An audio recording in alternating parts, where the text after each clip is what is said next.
How's all this looking? Trying out a new plugin. Let's see. Oh, let me get the mic all up in my face. All right. The mic is in the face. I can speak loud and proud. All right.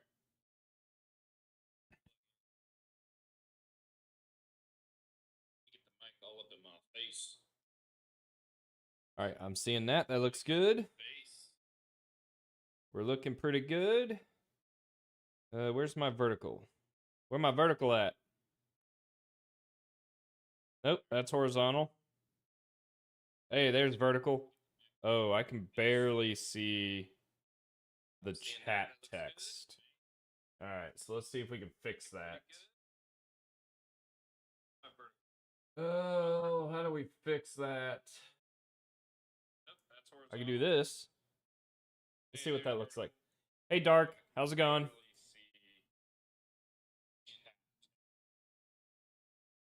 All right, I think that's going to be good enough for now. I'll have to fix that later.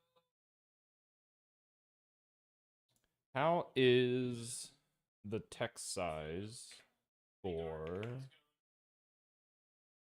some code?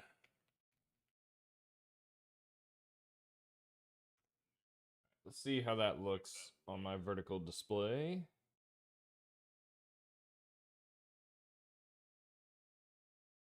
Claim experience. I can claim experience on my YouTube channel. I don't even know what that means. All right, the text is big enough. If anyone actually cares, you can complain about it, and maybe I'll consider changing the text size. Okay, so the other thing I wanted to check real quick was audio on Twitch. Make sure we're good.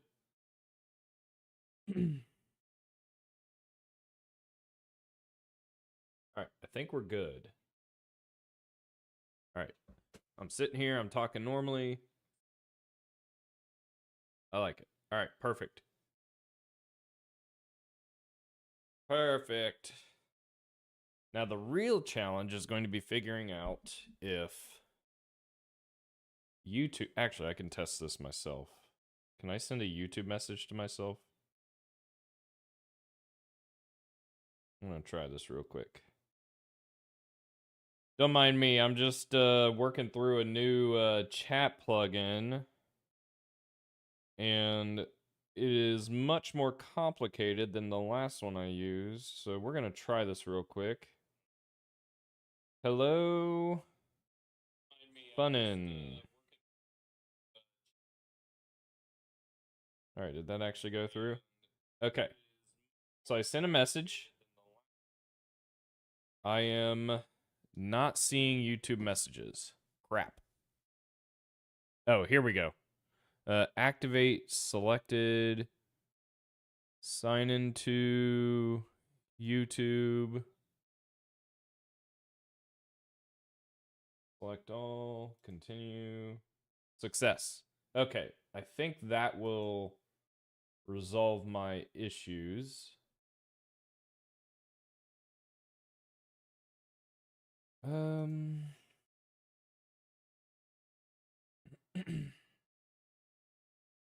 Yes, I think that will do indeed. Oh man, I got all kinds of viewers. Let's go. All right.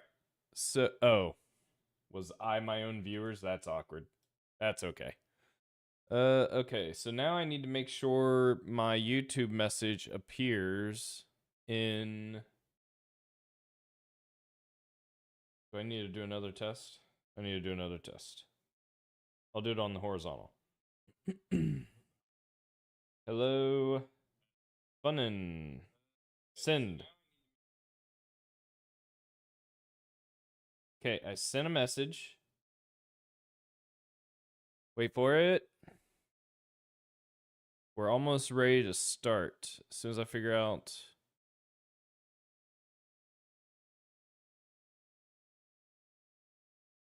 Why am I not getting Video description. Sync doc deletes to YouTube. Sync doc blocks the YouTube bans.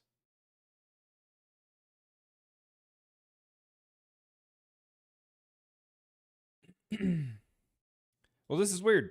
My YouTube message isn't showing up in my chat overlay, and I don't know why.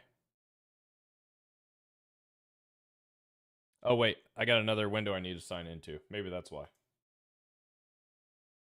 Because I think I have to sign into vertical and horizontal separately. This is crazy. All right. We're figuring this out. We will code at some point. All right, let's try this one more time. Hopefully this was the issue. This is a test. Don't mind me.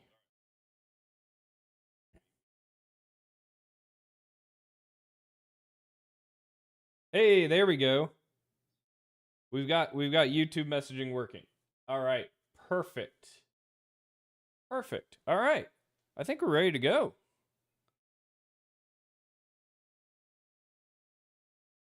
What music do you listen to? I personally like metal. I like all kinds of music. And I really like The Warning, which is who we are currently listening to. My favorite band ever is Metallica.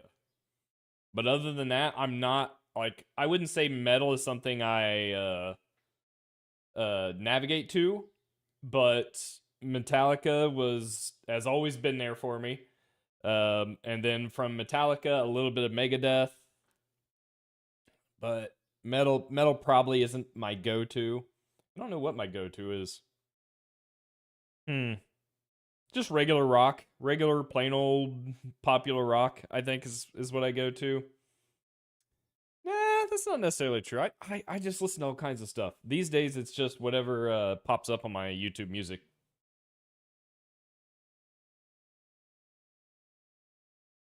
All right.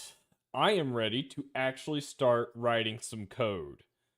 We finally got this Qt QML stuff up and running. And it is mostly working. I wanted to check a couple of things. First of all, does my game's website still show me streaming when I stream? And it looks like it does. Awesome. Okay. And then the other thing I wanted to check was https github.com is my build status, because I think I've just about got this project finally working with Qt on all the platforms except for WebAssembly. So I wanted to keep an eye on this to see where things went. Is that bearded theme on VS Code? This theme that is a great question. I think it's some kind of cappuccino theme. How do I find that out? I did this somewhere. Cappuccino?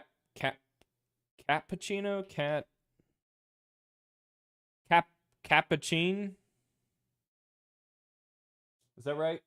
Yeah, I'm using this one, Cappuccino, and I'm using Cappuccino icons for VS Code. And then, ooh, what's this? Perfect icons, unofficial, pixel perfect. So I'm using those, and then with that extension comes like, I don't even remember how you change this stuff, because I did this a while ago. I'm using Cappuccino Mocha. There's macchiato, there's frappe, and latte, but I am using mocha. Mocha. Yeah, that's what I'm using.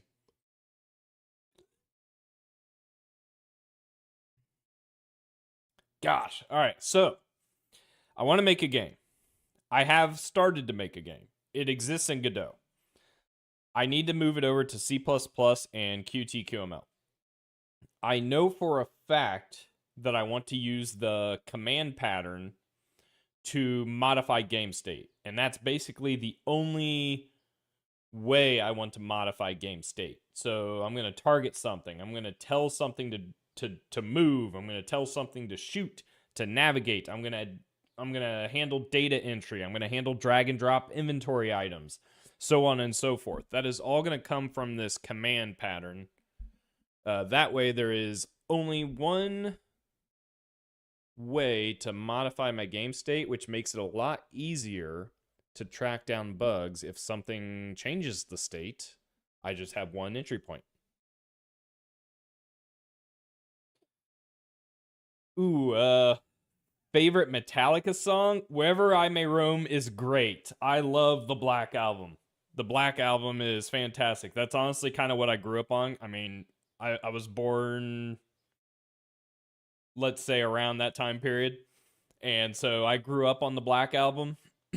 So it holds a special place in my heart. So does Load and Reload. Even though I know a ton of like old metalheads are all about the original 4 albums. But I was a kid, so I didn't know better. I didn't even know those old albums existed when I grew up listening to Metallica. So Outlaw Torn. Oh, Outlaw Torn. Basically anything off of the S&M magazine, S&M album, the San Francisco Orchestra, was fantastic. Orion from Master of Puppets, one of my favorite instrumentals ever, especially the guitar solos. Woo! Love Orion. Any of their oh man, what do you call them? There's a name for these types of songs. I forget what it's called, but like Welcome Home Sanitarium, Fade to Black, Unforgiven, like those types of songs, love them all. Nothing else matters. Oh, I can't pick. Don't make me pick. I love Metallica so much.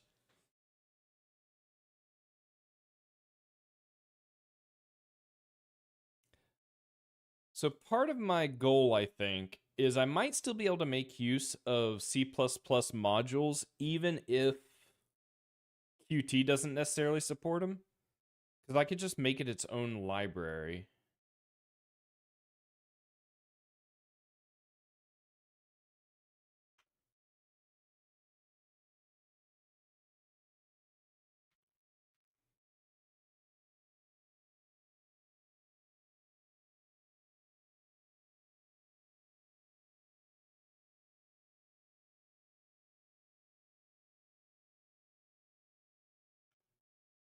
Ooh, I gotta think about this. I need to fix my project structure here so I can support libraries. Yeah, it hurts my heart. Jason Newsted, like I said, having grown up with the Black Album, Jason Newsted is where my loyalties lie. But Cliff, there's something to be said about Cliff, and like I said, Orion is probably up there in one of my favorite songs and one of my favorite instrumentals. And the bass intro to Orion is just it's perfect. Just absolutely perfect.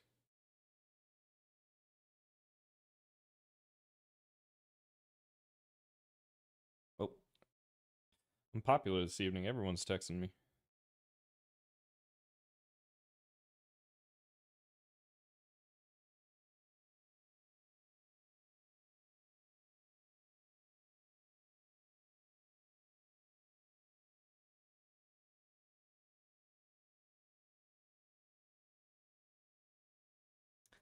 All right.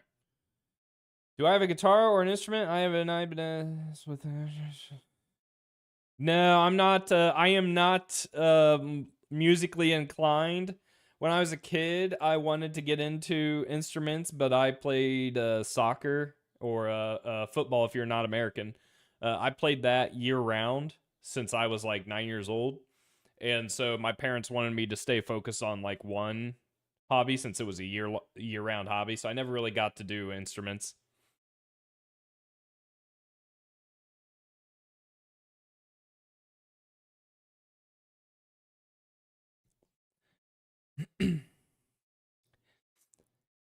Yeah, Newstead is fantastic. I honestly like Trujillo's fine. It's fine. Metallica's fine these days, you know. And I didn't really like know much about him prior to Metallica. Newsted, I listened to his solo work. Uh, God, it's probably been like 10 years now. And I really liked what he was doing. And I mean, I loved what he did in Metallica. Even his backing vocals in Metallica was fantastic. And My Friend of Misery, Jason Newsted wrote that bass line.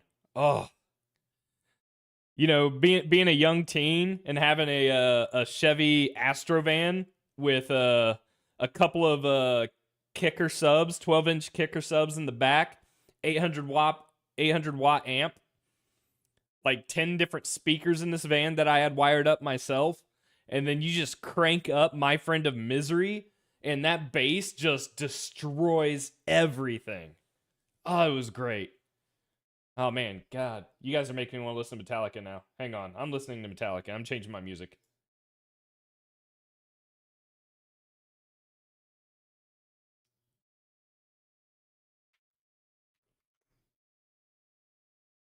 Wasn't planning on having a Metallica conversation with chat. Oh, we're starting with Outlaw Torn. We'll see what this mix turns into. Actually, no, I want an album. How do I? I'll say something. One thing about YouTube Music is they do not make it easy for you to like play an album. I just want an album.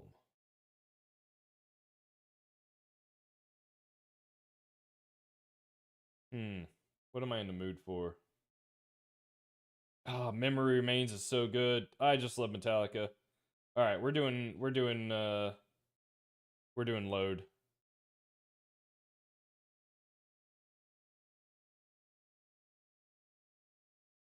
How the frick do you get to the albums? There we go.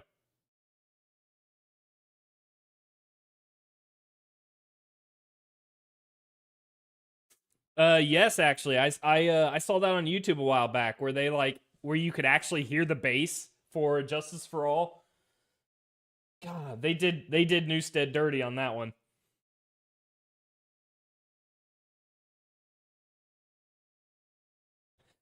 I am sad to say I haven't listened to enough Motorhead.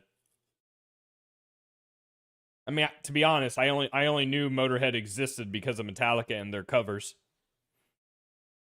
Metallica covers are some of the best in the world too, I think.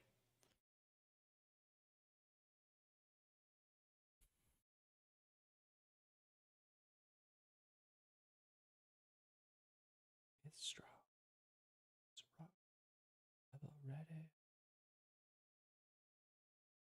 I gotta think. I need to organize this almost like it's a standalone project. So we're gonna need an app,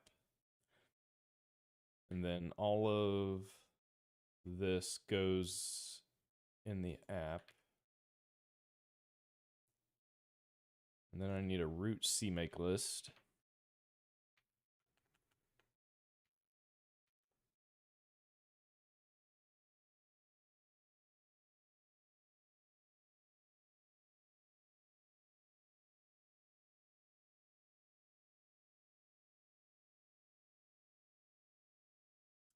How's it going?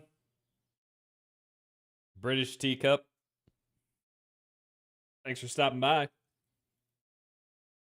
Hopefully you don't mind Metallica because these other chatters have gotten me wanting to rock out. And hopefully it's not too loud if you don't like Metallica. So useless. Yeah. All right, let's see here. So I need to get basically I almost need to copy and paste all of this. Man, I don't want to deal with that right now.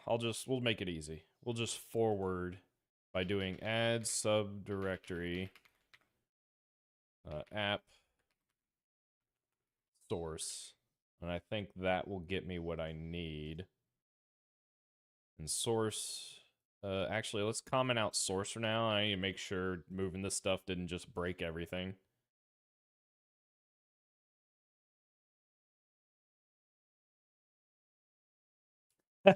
You have a 64-year-old listening age? That's awesome.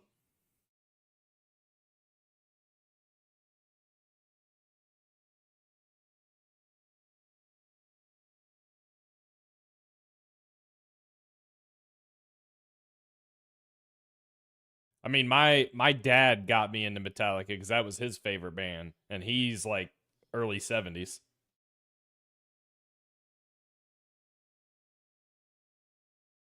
Uh, I'm losing track of what I was doing. Okay, so this adds the app directory. The app directory should still do what it's doing. So let's make sure all of this is good. We'll configure.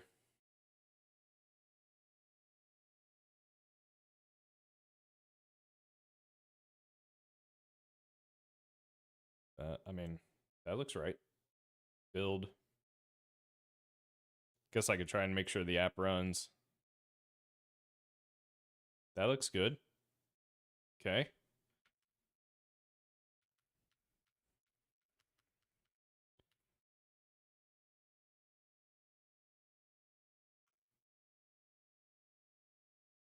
Ooh. That did change. I do have a hard-coded path, which I mean you shouldn't do, but I'm prototyping, so sue me. Let's see here. We're doing app Briarthorn app QML.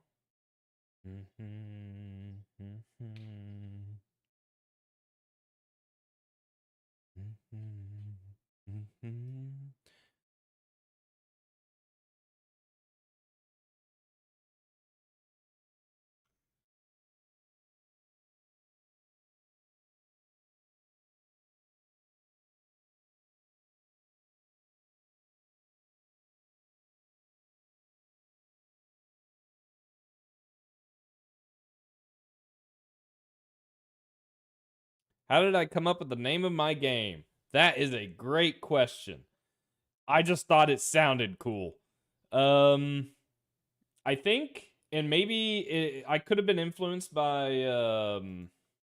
World of Warcraft because I think there's a spell or something called Briarthorn in that video game.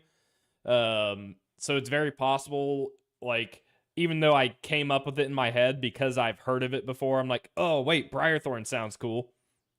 And also, I really like fantasy, druidic, Celtic themes. And so Briarthorn kind of fit that theme. And so I was like, all right, let's make a game called Briarthorn, but let's make it about aircraft because it totally makes sense. So I'm going to try and find a way to make it make sense. All of this comes from my name, Funin, which was a character I played years ago in a game called EverQuest, which was a druid. Hence, all the Celtic and Druidic theming I have going on with my channel and stream. Okay, so I am. Oh, I forgot I'm logging at 100 hertz. I don't think I really need this.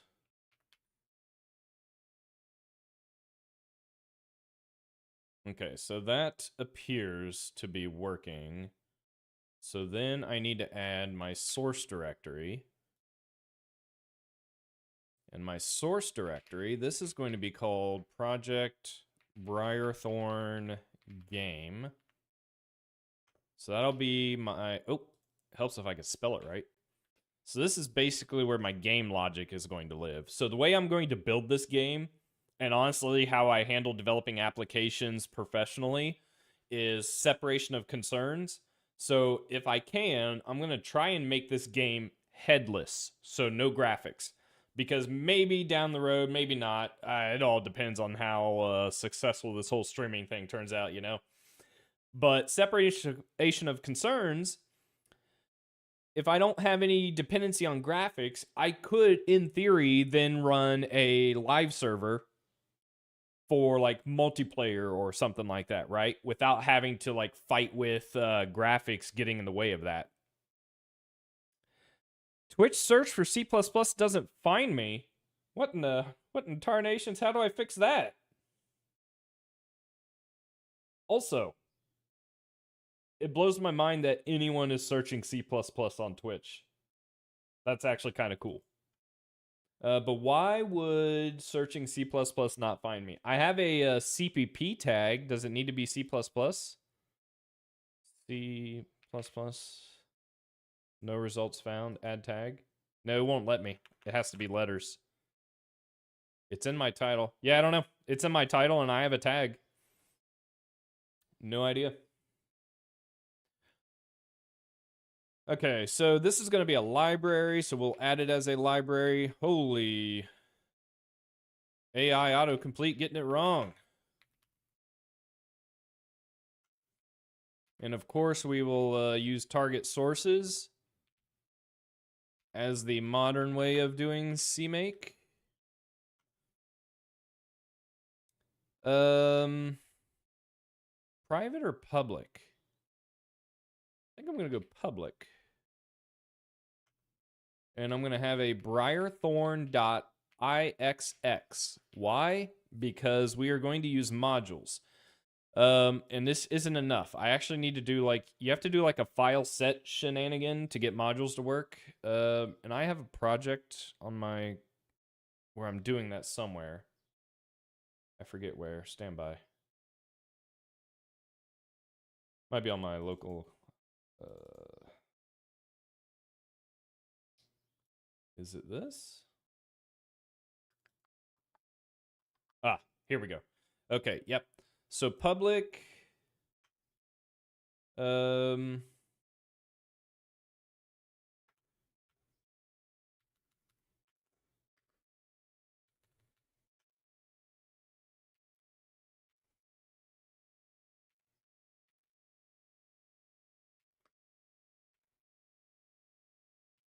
Now I'll be honest.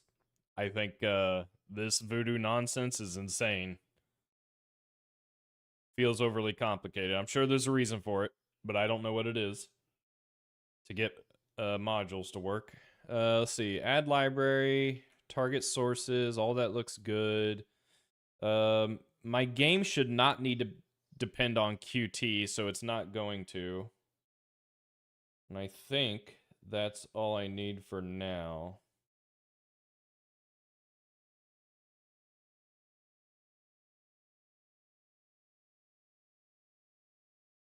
What's my experience with modules been like? I've been avoiding them since compilers can't seem to get them right. Yeah, it's modules is kind of hit or miss. I have gotten a good chunk of code working on Windows, Linux, Mac, Android, and the web using only modules. The biggest issue I've ran into using modules is third-party libraries, because third-party libraries have not been written with modules in mind, right? It's all header and source code, and with C, with C++, and there being a million different ways to write C++, a lot of people not wanting to deal with dependencies back in the day ended up writing a ton of header-only third-party libraries so that it was easy to get it integrated into your project. Well, I have some opinions on why that's bad, but another reason that's bad is they don't play nice with modules. It infects translation units. So there's been a lot of workarounds I have had to apply to third-party libraries, like in my own copy, to get it to work with modules. So that's kind of the big thing.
Yeah, I don't blame you. A lot of people are header only. It just causes, professionally speaking, in large code bases, it causes so many issues with header only that I have grown to hate them. Plus, we have package managers now for C++, so it's not as big a deal to have to keep everything header only. Man, I got something horribly wrong here.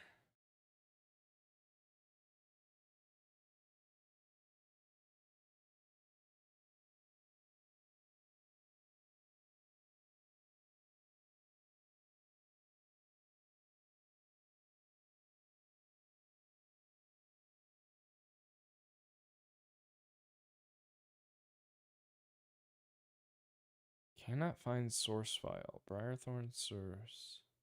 I spell it wrong? Briarthorn. I spelt it wrong.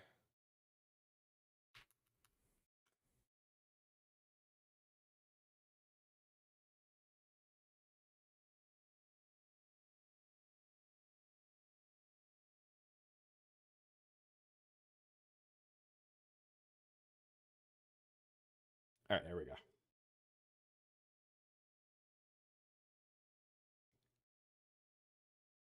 There we go. All right, now we're cooking. Let's see here. Briarthorn app. Let's link against my Briarthorn game to make sure all that is playing nice with everything else.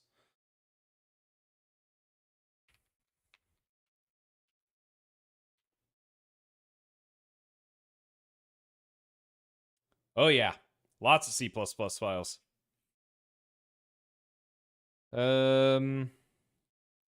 Probably because I don't actually have any implementation code, would be my guess. Let's actually, let's just put something dummy in here.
Possible incompatible environment while importing module Briarthorn. UTF-8 is defined in current command line and not in module command line. Uh-oh. I wonder if this isn't going to play nice with Qt.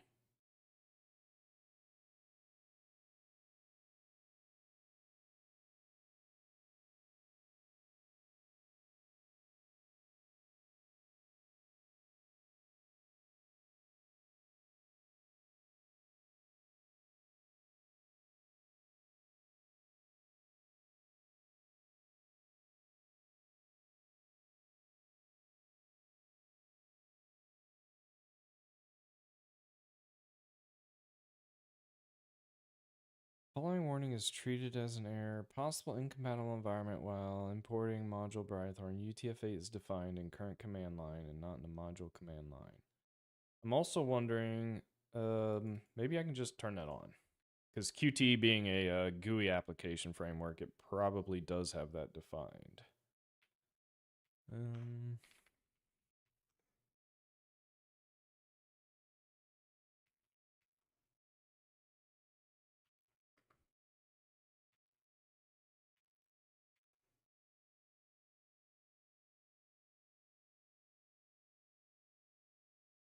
Is that all this slash UTF-8? Ooh, is this going to cause all of my dependencies to recompile? Oh no.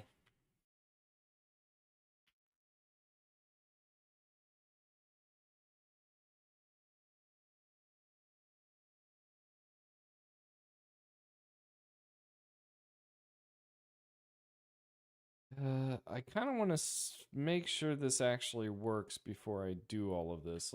Instead of this, let's add it to my project directly.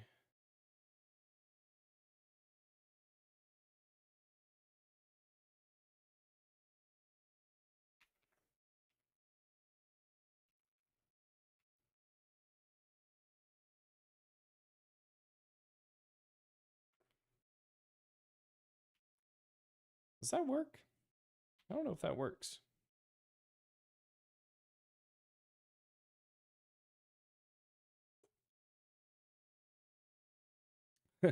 Rewrite your microservices in Rust. Your first problem is writing microservices. Once you get that figured out, I think you use whatever language you want. Gonna open Briarthorn game. I'm screwing stuff up.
I can't blame you there. sometimes it's a lot easier to handle micro size things, right?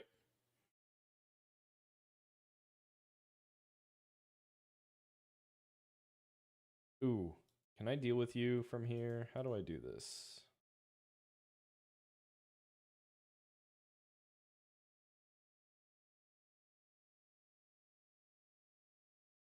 Oh, is that how you do it? Oh, you want to learn C++. Where do you go? I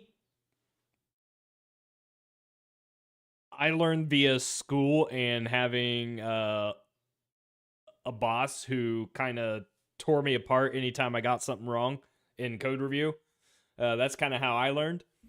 Um, these days, my understanding is there is a learncpp.com website. I have not looked at it personally, so I don't know, but I do see it recommended a lot, so maybe check that out.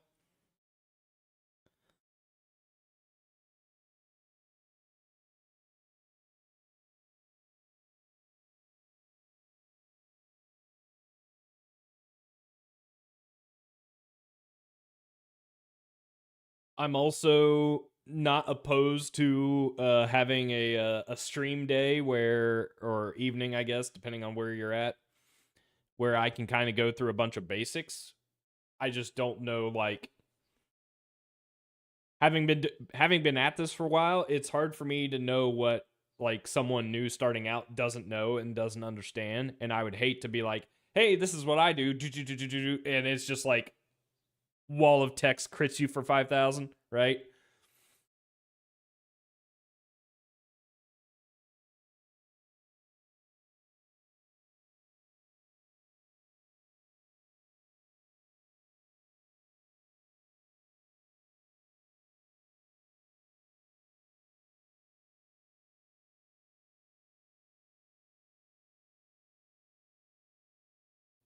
All right. Why, oh, why are you building that static? That should not be static.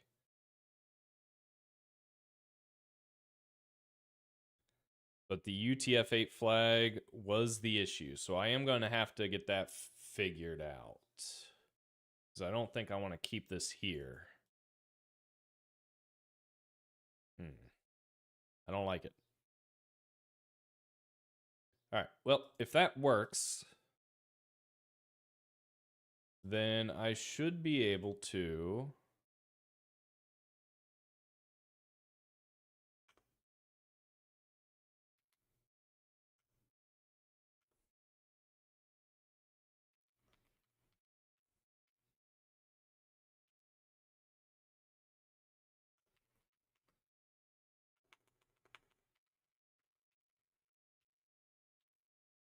And if this works, we should be able to see this printed out, and then I'll be good. I can start adding to my game. Unless QT is consuming the print, it did not print.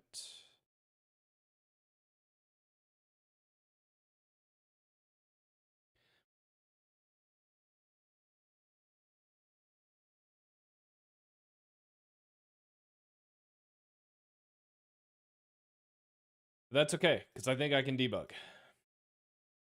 Debug. I could put a breakpoint here. Let's see if this is getting hit.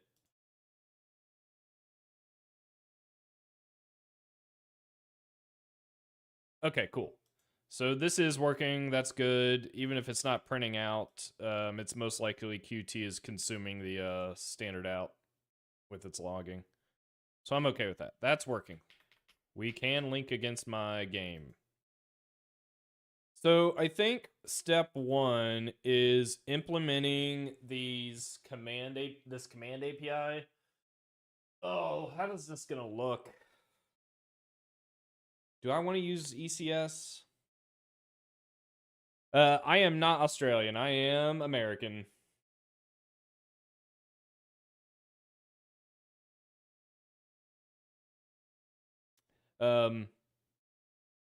North American. There are more than one type of American.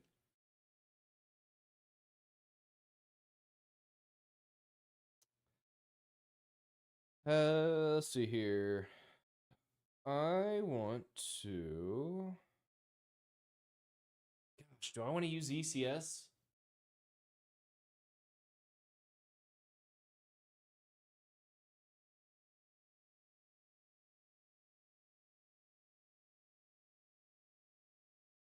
That's going to be a whole other challenge, I think, because the ECS library I'm familiar with.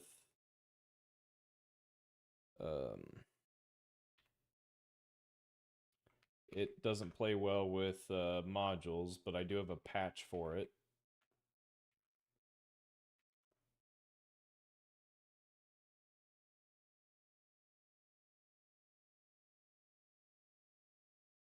You like how Awen CMake is set up? Would you recommend forking and gutting it for another project, or build the other projects from scratch using it as structured?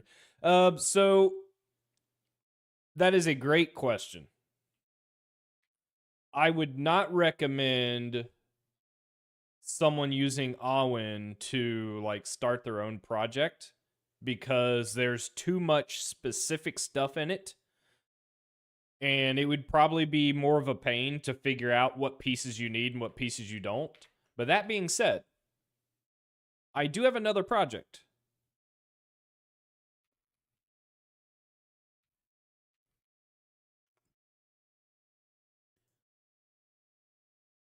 Called CMake Platforms. It is public. This project I did in about a 5.5-hour stream. I am actively working on editing that 5.5-hour stream video into a little bit smaller, maybe like an hour and a half, 2 hours, that I'm going to eventually throw on YouTube for anyone to peruse. And I'll make sure I add timestamps and all that, so you only get to see the stuff you care about. You know, you don't have to like watch the whole thing. But this project is kind of where I start now. I basically clone this. I don't even clone it. I just I download it, right? And then I put my code that I want to do in this app folder, and then I create my own like source director or whatever if I'm going to create or implement my own libraries. But for the most part, everything else is pretty like standard. It comes with Clang format. I didn't set up Clang Tidy or anything like that. I could. But this will support building Windows, Linux, Android, WebAssembly. I have not done it for Mac yet. I keep forgetting to. But it wouldn't take a lot of effort for me to throw Mac support on here. But this is kind of what I would recommend. I think there's probably some other more robust CMake initialization projects out there that you might look at as well, or you Google. Like I said, this was just kind of how I go about doing things, and it also has the VC package manager as a sub module if you care to use that. You don't have to use it, but it's there if you want it.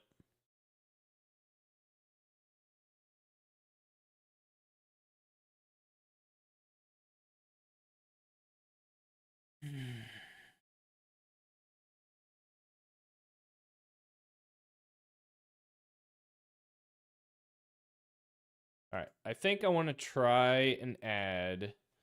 Oh, how do I? I don't even know how I would do this. The problem with doing a project inside of a project. Someone's texting me.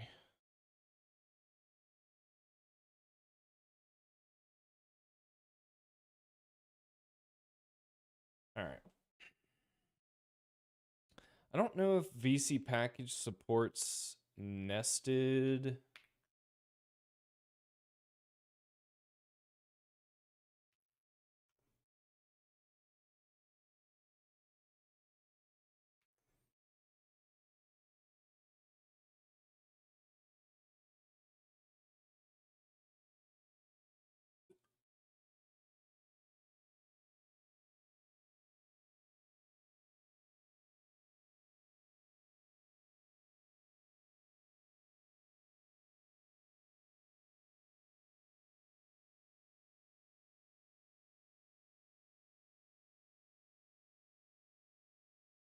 Does that work? I gotta try this. VC package.json.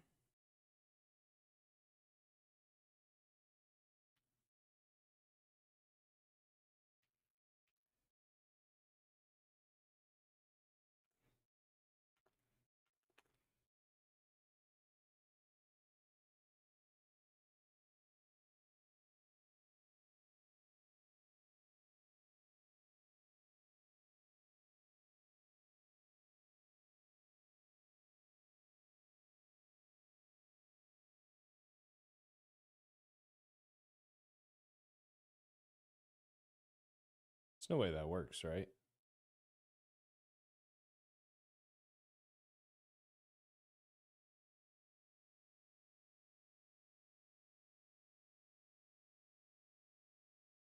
Yeah, I didn't think so.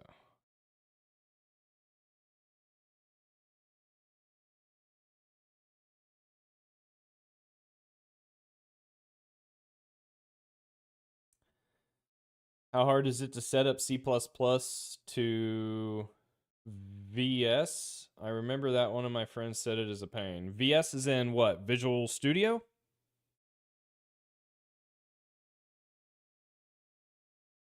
I mean, I can, if you guys want, I can show you real quick. Like, not even so, my project is overly complicated, right? I would say, like, if you're going to make a game or an application, you don't even need to go anywhere near what I am doing. What I'm doing is is kind of insane, right? For those who have been appearing on my streams, I am day 7 at least into making a game, and I haven't really started writing code yet because I've been putting all my time and effort into getting all of this functionality in to support all these platforms that who knows if I'll ever support them. But it's what I like to do. It's part of what I enjoy is tinkering and figuring out how to wire all of this stuff together. Not how I'd recommend. But what I would recommend is if you are going to start C++ from scratch, I would use CMake. Okay, so let's do that. Let me. I don't have a real goal for this stream, so let's do that. Let me start a new project here. What's the best way to do this? New window, I guess. Okay. You want to write C++. We're just going to do, what do you want to do? Do you want to do a simple hello world? Do you want to draw a triangle? Like, what are we thinking here? So let's at least start with hello world, C++, Visual Studio, or VS Code if VS Code's your thing. You're going to need a couple of tools already installed on your computer, okay? You're going to need CMake. I'm going to switch to my desktop so you guys can see this. Right. So you're going to need CMake. Okay? Good old CMake. You're going to need Visual Studio 2022, 2026, dealer's choice. I have both on my computer, right? So I have Visual Studio 26. I also have Visual Studio 22. Doesn't matter, just have one of them. Now, you technically don't need Visual Studio. You could get away with doing like MinGW as a cross compiler. And then the other tool I recommend, it's not necessary, but I would recommend you also get Ninja. Ninja is a command line tool. Can I show you?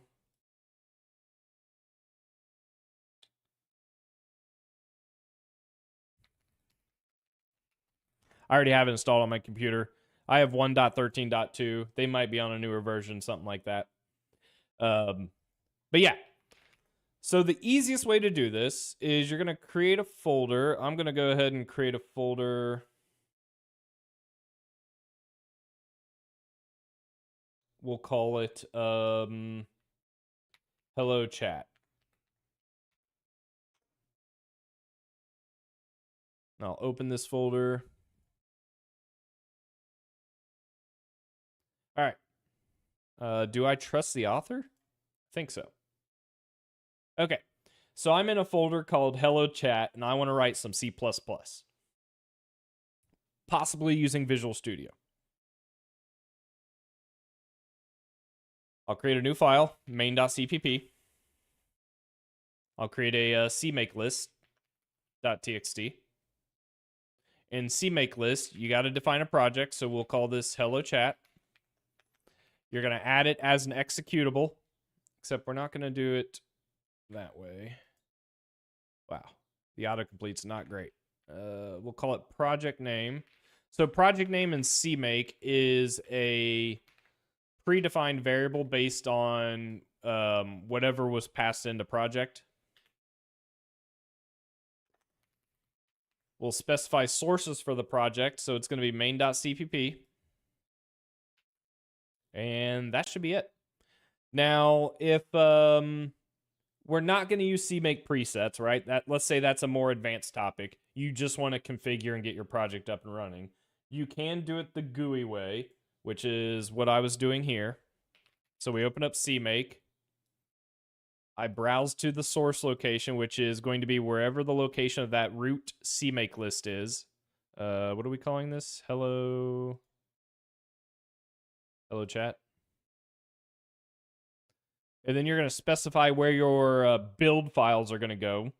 Almost always, it's going to be in a build folder. That is essentially like the de facto way of doing a C++ project these days. Is any auto-generated files, any object files you're going to compile, any artifacts that are going to come from building are going to end up in this build folder. So once those two things are set, I just hit configure. I did not create a build folder, so it's going to let me. And then here's where you would pick which compiler you want to generate a CMake project for. Let's go ahead and use 2026. I don't really need to touch any of this other stuff, so I hit finish. It's going to yell at me because I didn't specify a minimum version, but that's okay. Oh, it's not okay. It really wants you to specify a minimum version. It didn't used to be like that. That's new. All right, so we're going to add a minimum version real quick. Hit configure again. It's done. Hit generate, done. Click on open project. I want to open it with Visual Studio 26.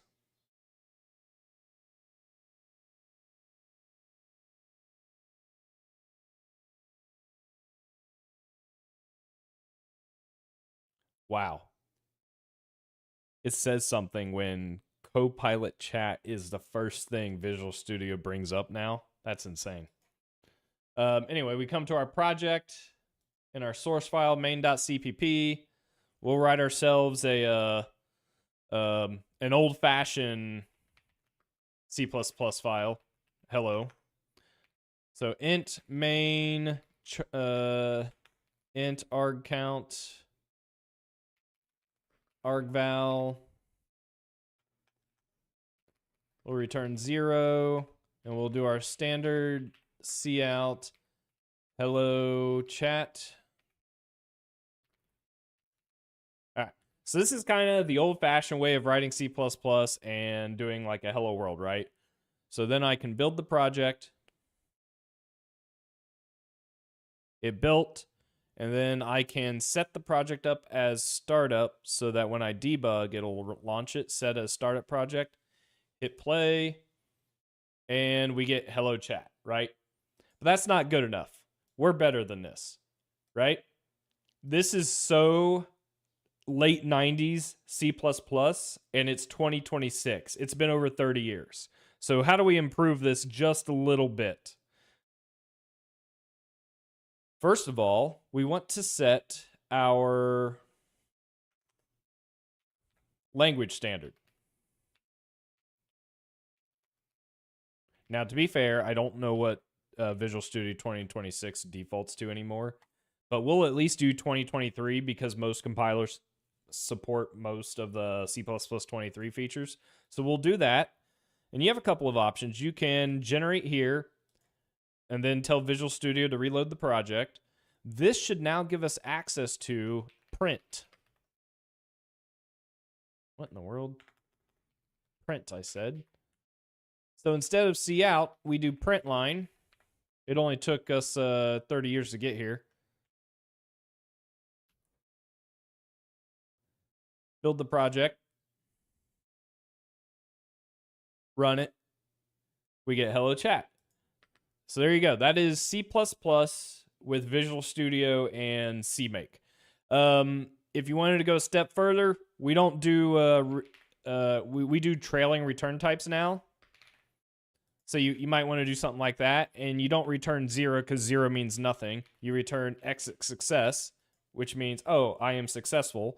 Oh, but wait, maybe print line can throw an exception, so you want to at least give an error or return exit failure if that exception occurs. So this is kind of like my default application that I make anymore, is something that looks like this that I build up, and now we got hello chat. So that's C++ with Visual Studio. Oh, what is this? You want to allow this app to make changes? Sure. Oh. Are you guys seeing this? Oh, yeah.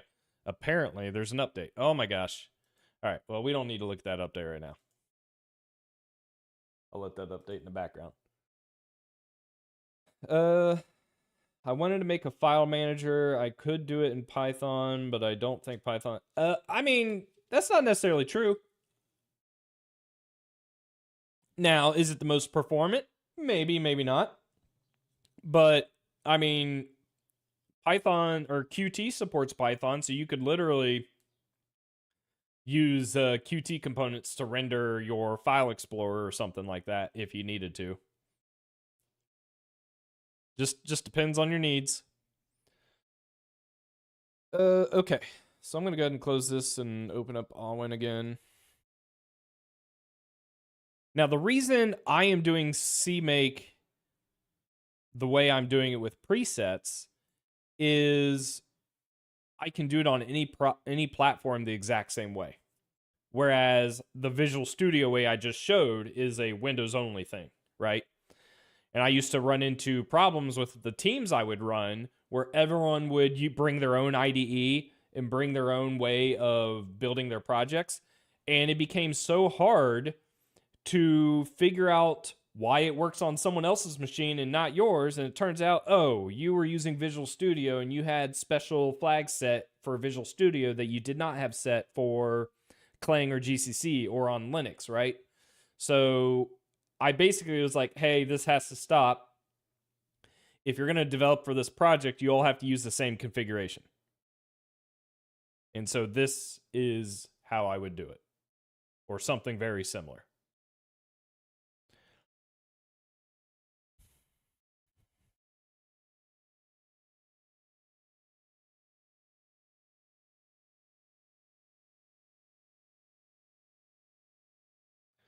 This is making it seem like this is possible.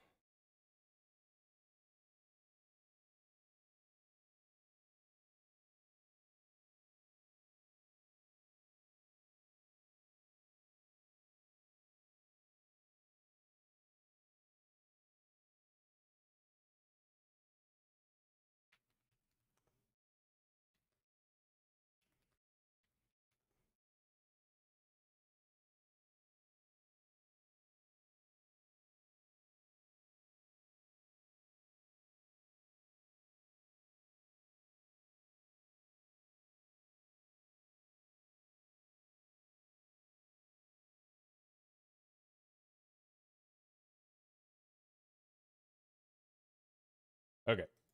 I guess I can't do it this way. So I am going to need... I'm going to need that flex patch is what I'm going to need. Because I highly doubt Flex is handling modules yet.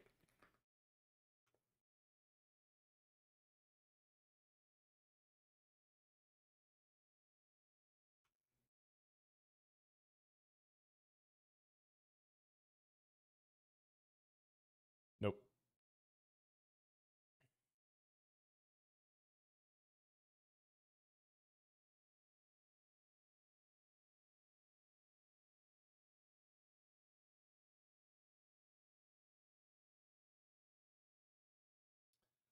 Oh, where did I put that?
Here it is.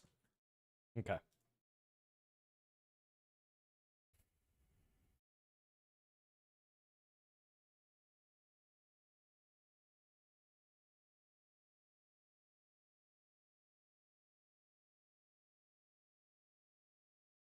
All right, so I need this whole thing.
Thanks for stopping by, Dark. Have a good night.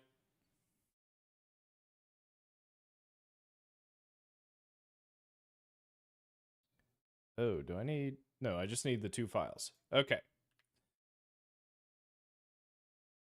So I downloaded this patch that fixes Flex to work with C++ modules and this port file. So with that, I should, in theory, be able to list Flex as a dependency.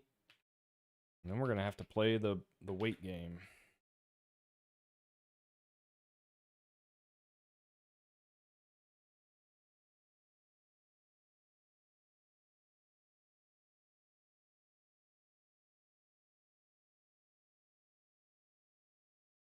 Did that reload?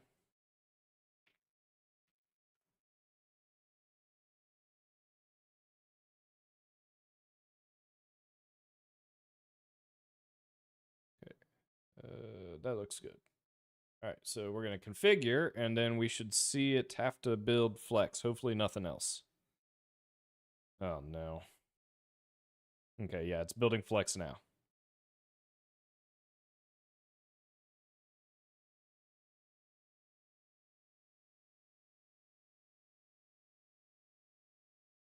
Hey, Raptor, how's it going?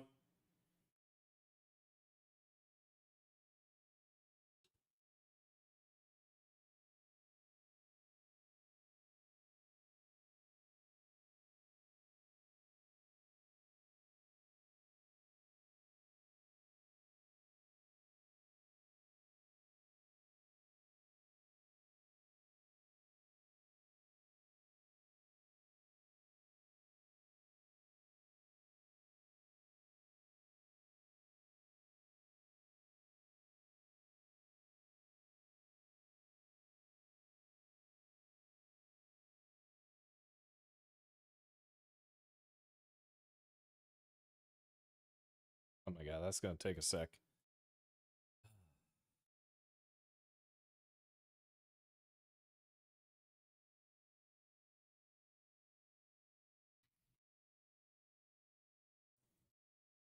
So I'm going to need commands.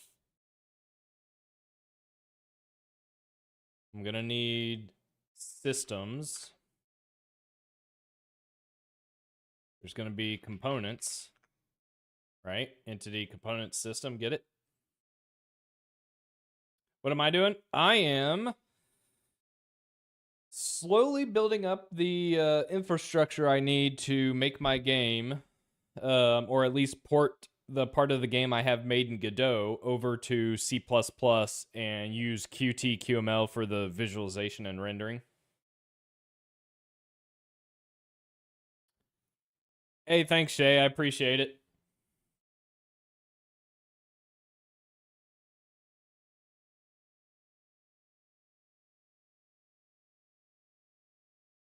And currently, what's happening is I'm using VC Package as a package manager. So it is downloading and building a new dependency I just added, which is this entity component system library that I'm going to use to manage all of the game systems that I'm going to be using or doing. Uh-oh. Unhandled exception. Unhandled...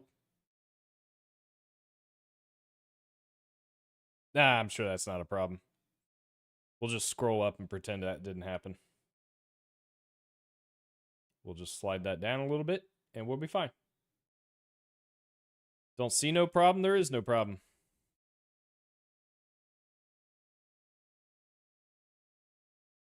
I guess while we're waiting for this build, I can kind of show you guys, for those who haven't seen it, what I'm trying to port over. Let's switch to my desktop here.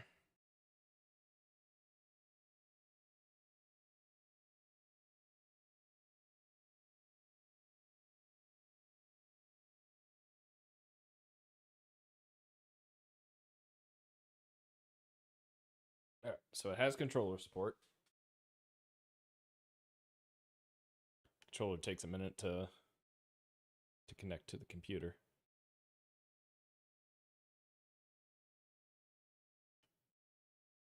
Come on. Come on. All right, you stupid controller. You're making me look bad. Oh my god, the missiles are coming. Work! Work! All right. Moving the mouse and keyboard. I'm in trouble. Oh god. Anyway, this is the game. Oh, those missiles are gonna hurt. Oh, that's a boss. Oh, they coming.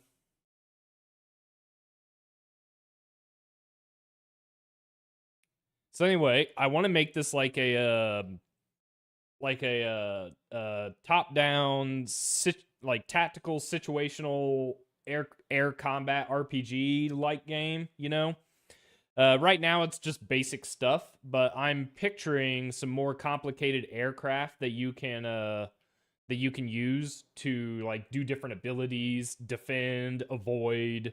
There's probably going to be obstacles out in the world that you have to dodge, you know, things like that. Ooh, did that missile hit? These missiles have a timeout of like 60 seconds, so I'm trying to like really uh, get the hell out of dodge. Oh, now my controller works. Okay, so I can use the controller. And then this guy right here is the boss for this scenario. And if he manages to get behind you, I'm going to slow the aircraft down so that he can catch up. But if he manages to get behind you, and I think like in a 20-kilometer range, he will eventually unleash a weapon. Oh, my screen. Oh, you guys are on vertical. I apologize.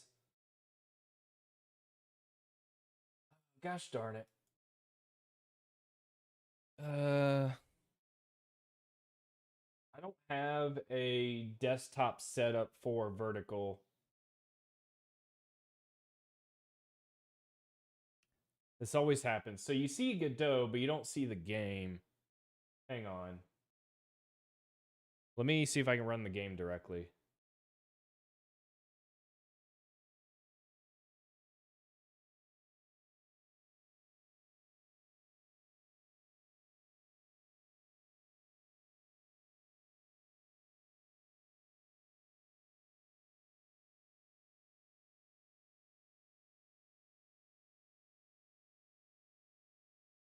I don't even see it. Where is my game?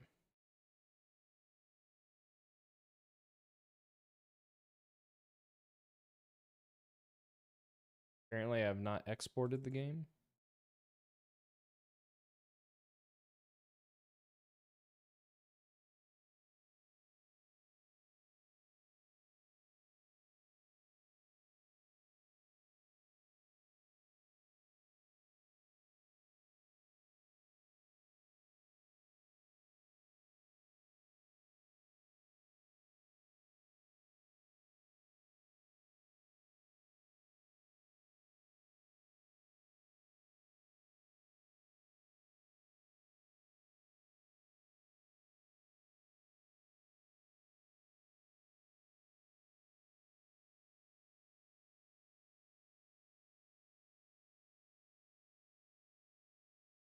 There we go. All right, now you should see it in vertical.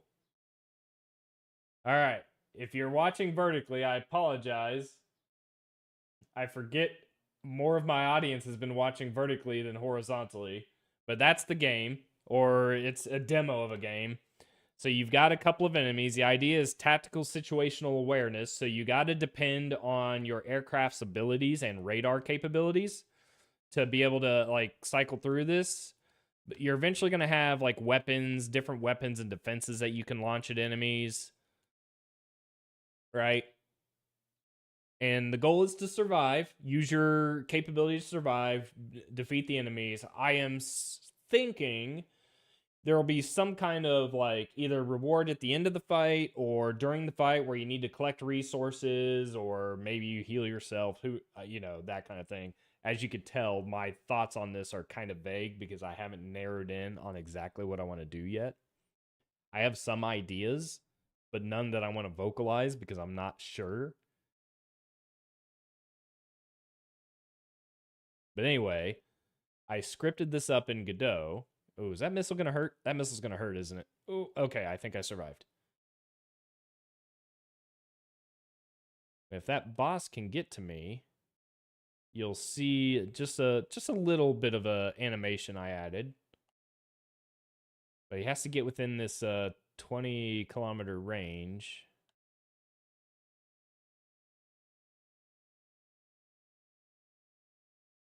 Hey, Lockshade. I'm just showing off a Godot demo I did and what I'm working on porting into C++ and QML.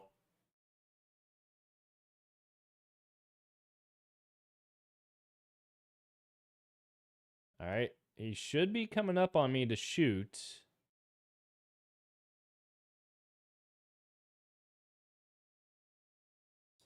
And so there's a laser that I can try and avoid. And if he misses, he'll try and recalibrate to shoot. Because he has his own radar system on board, right? So his conditions have to be true in order for him to shoot on me as well.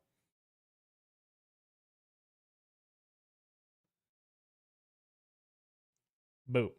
Yep. So that's about it. That's really all I had working right now. Like I have the idea of some stats for any of you D&D fans out there. I've got some stats that kind of align to how D&D stats work. So maybe some RPG elements that will like be involved with combat and your abilities as well. So that's kind of where things are at.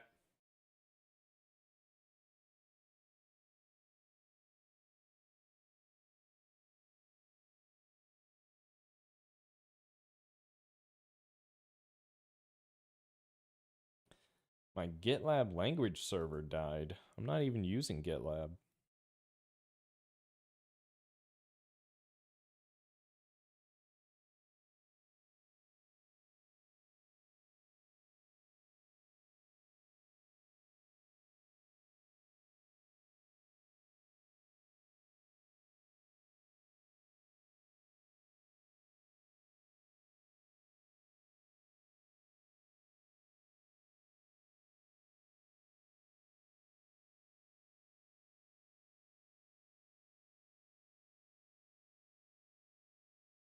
But anyway, still got some dependencies building. I had a bunch of code in C++, so I'll probably move back over here. But I'm going to basically use a entity component system under the hood to drive the game. Use Qt/QML for visualization instead of Godot. Why? Because I am more comfortable, more familiar with QML, Qt, and a lot of the features of Godot I don't think I'll really need for this game. And I would prefer to implement the game with C++.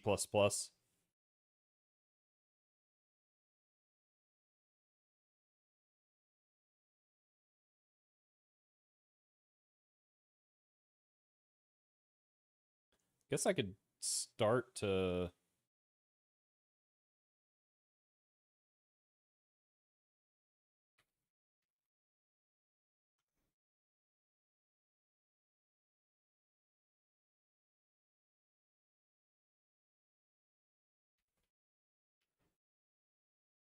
Pretty simple, straightforward command API I'm going to use.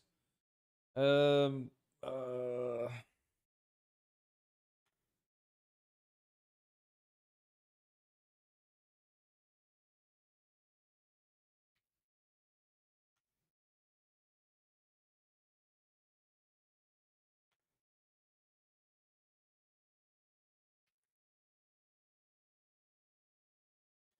All right, don't forget your rule of 5 if you've seen my YouTube short.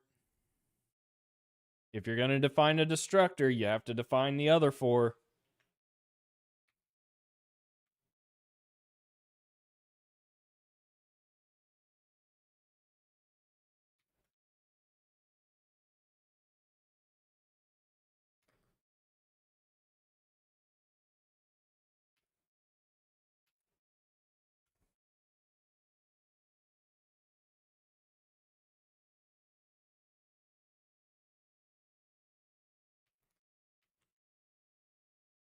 Ooh, is that going to be a circular?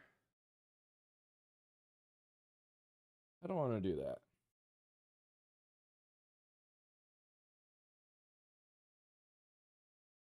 I totally get that, Josu. Good luck on your exam, Raptor.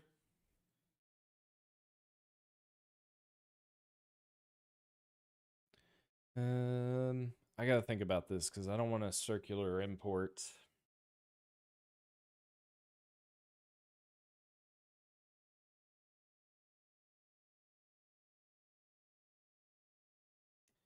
I almost wonder if no.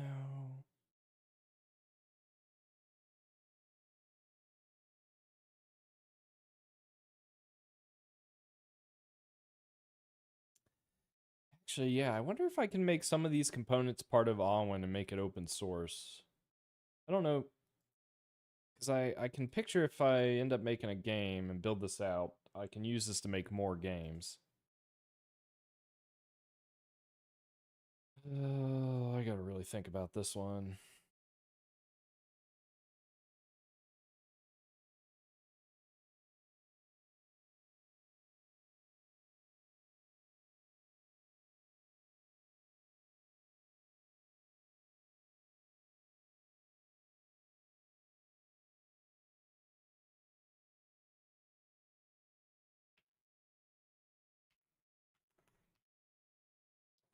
I can make this game. No, that's not gonna work. Okay, I think I know what I can do.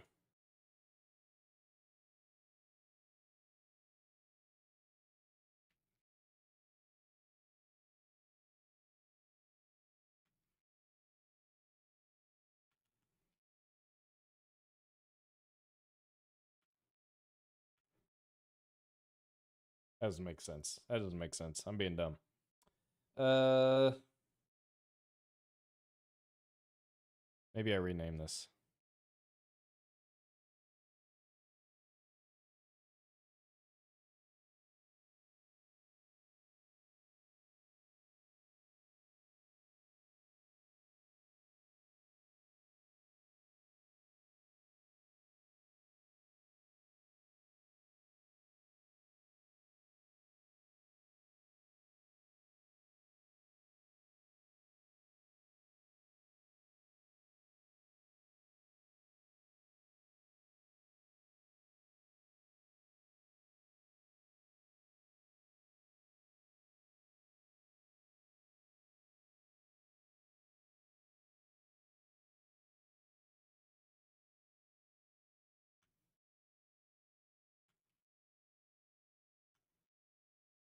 Oh, I know what I'm gonna need. I'm gonna need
Ooh, I think we're good. I think our dependency's built.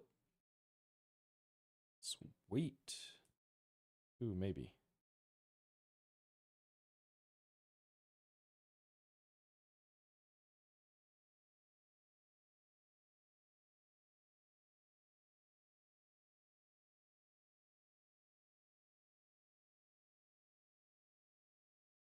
Sweet. All right.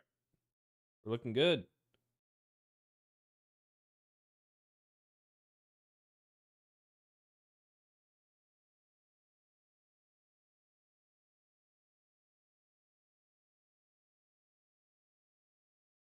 Open include file. That makes sense.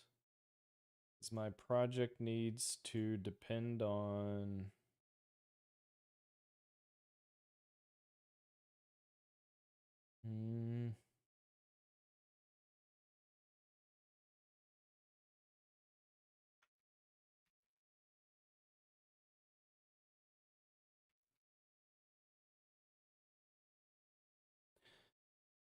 Oh, I don't know if I have this set up correctly. Target include directories is not what I want. I need like target link libraries. And this needs to be like Awin core, Awin entity, something like that. That's not going to work. I need.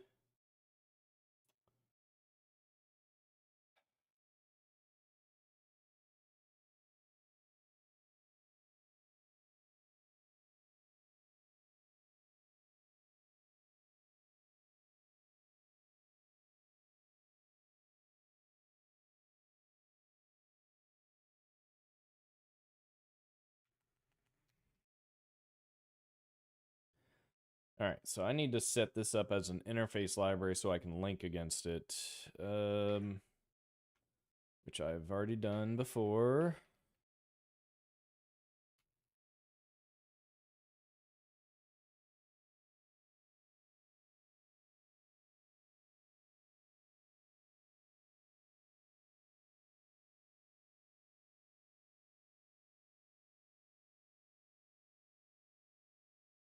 Melodor.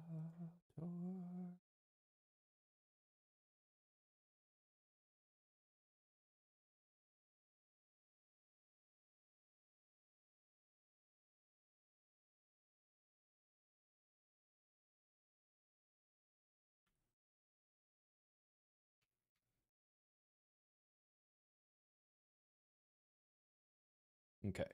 So I think with this, I can link against Awin Flex to get access to what I need.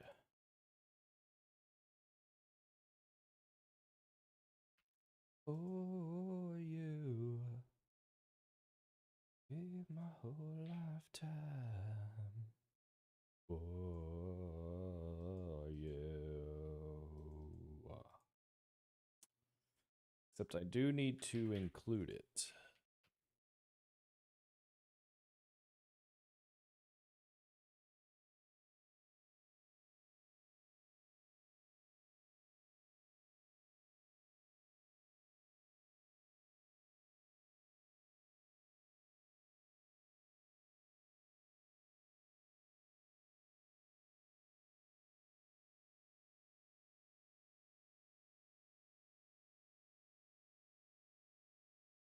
Cannot open include file. Well, that's a lie. What am I doing wrong?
Ooh, I wonder if I need to do... Probably gonna have to do this.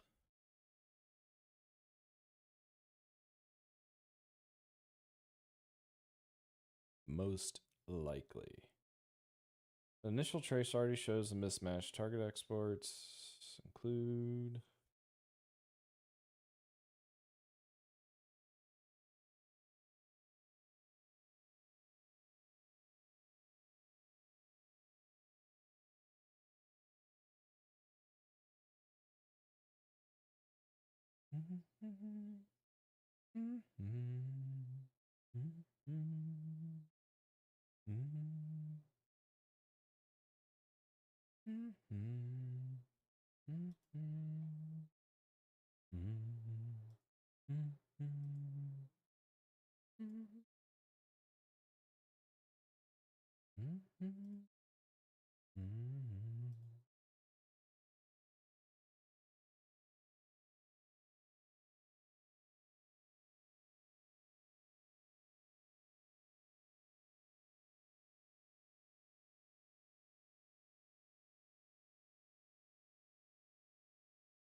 Install interfaces include the build interface is the current source directory, but up 2 levels. That makes more sense.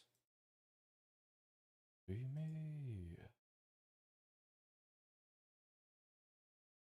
stitch me together. Okay, so that built.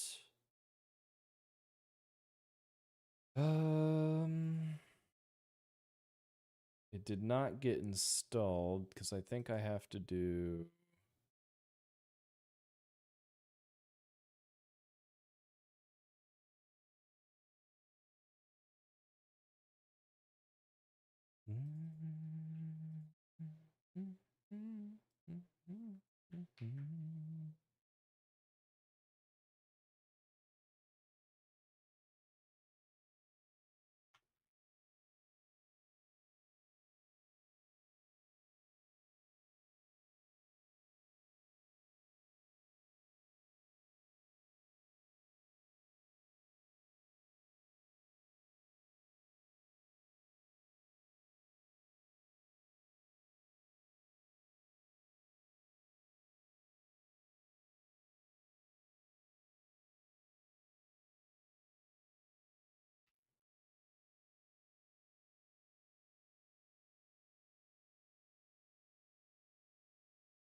I don't know if that's needed anymore. Let's see. Build, include...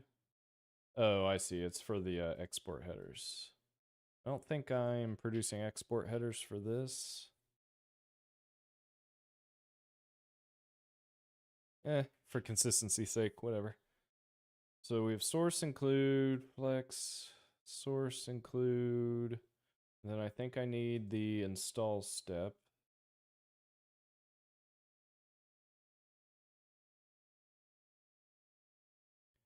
Kind of need to start wrapping this into my own CMake functions to make this a little easier to manage. So Almond targets, destination, headers, all that looks good. Let's build. If this works, my header file should end up in a include directory inside my install prefix.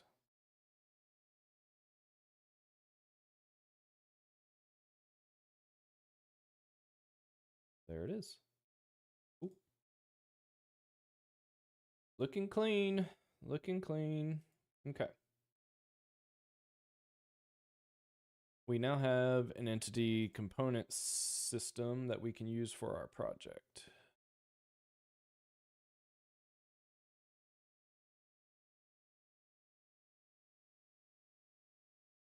I kind of want to pull up my other repo here. Dang it. Do do do do do do do do.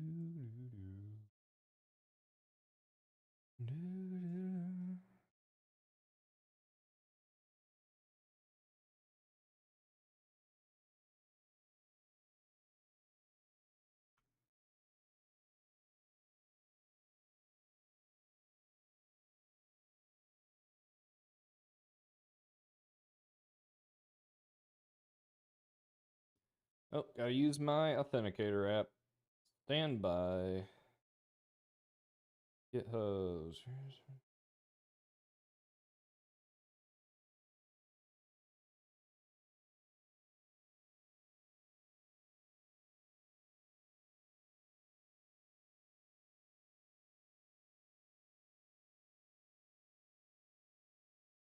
Hey, don't want to ruin your mood. So asking is still worth learning software in this economy. I know this is a stupid question.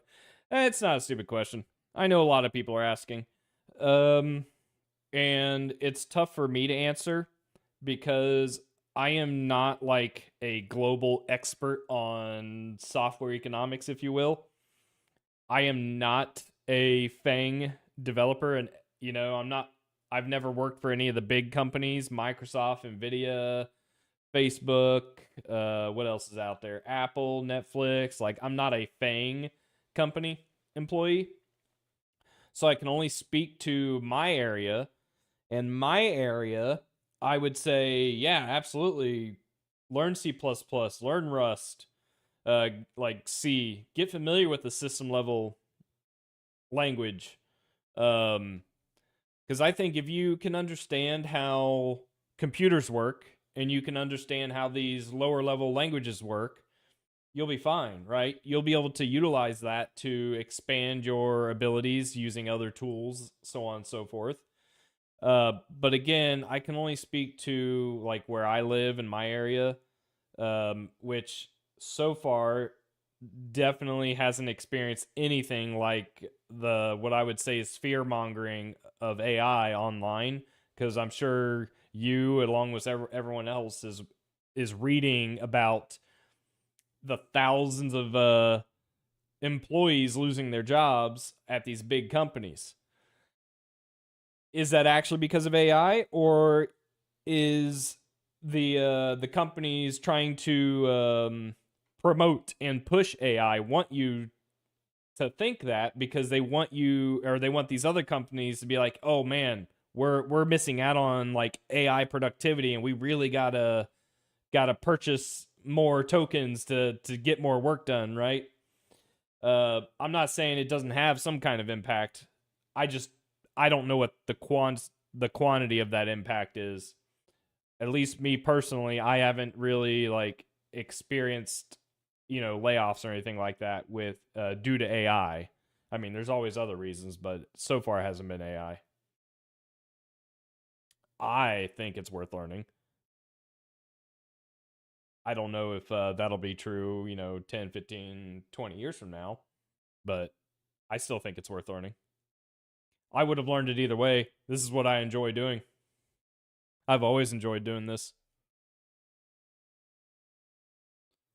That's the other thing, right? If you don't enjoy doing software engineering or programming or anything like that, it's hard. It's really hard. You I think you really have to enjoy doing this type of work to be successful. You don't have to enjoy it and you could still find work. It's just I think you'll get a lot further if you enjoy it because it means you're going to want to do it and you're going to want to learn and want to grow your skill set. Um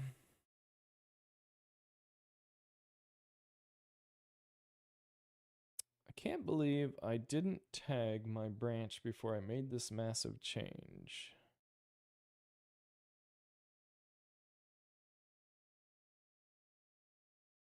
Hmm. Doesn't seem like me at all.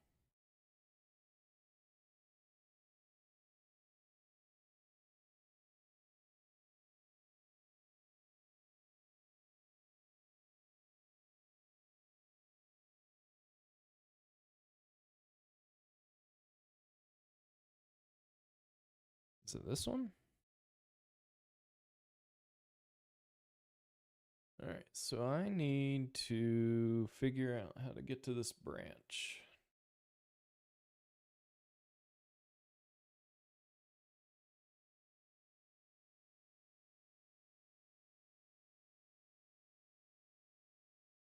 Absolutely. And you still gotta know what you're doing, right? It's not magic. Businesses still have real world problems they have to solve. You still need domain experts. Half of my job isn't programming, it's understanding the problems the business is trying to solve. Is this it?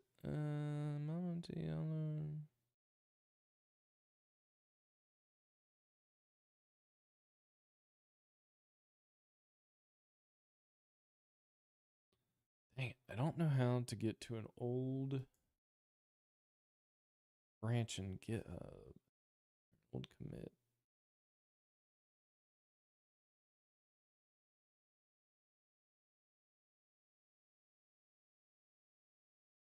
All right, we moved off of Metallica.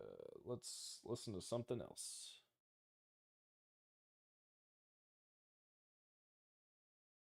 Actually,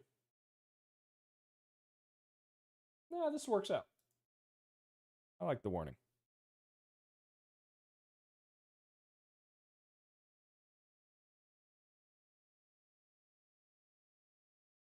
Ah, here we go. Browse files. There we go.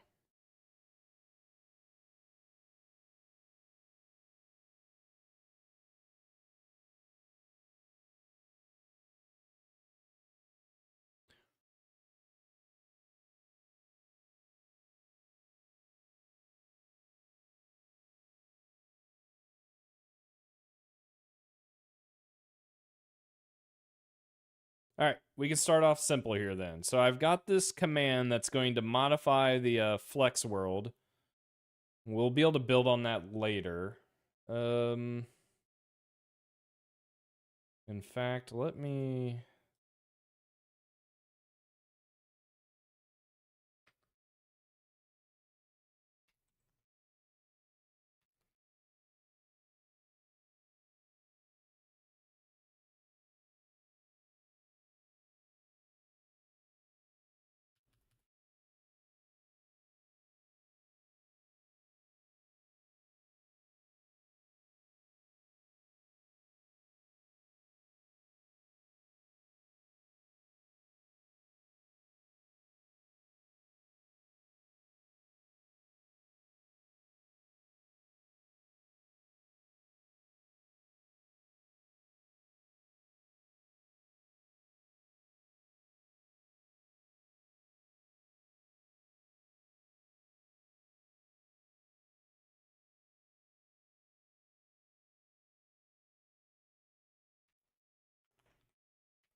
Yeah, I mean, in this current climate, AI is being forced in everyone's face, right? Because you kind of got like multiple directions of AI coming at you.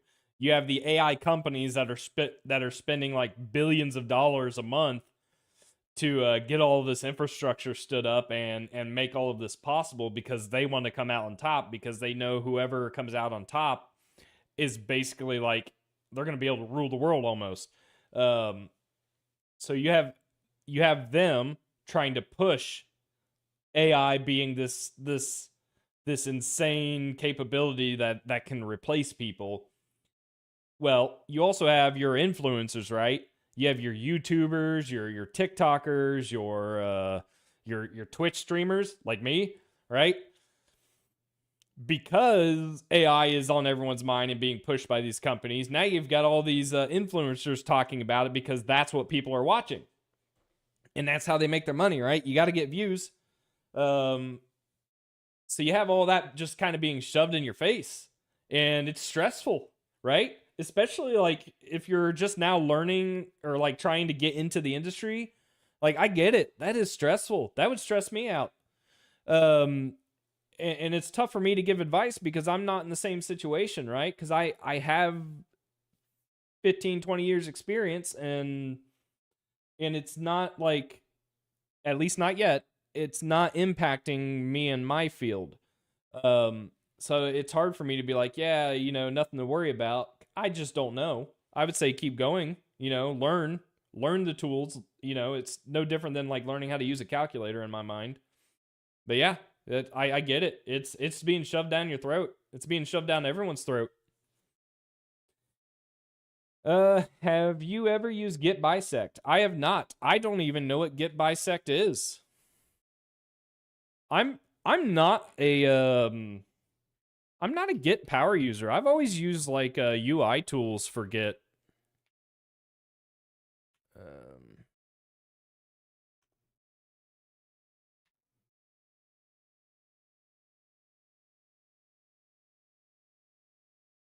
oh, that's kind of cool. No, I've not used this.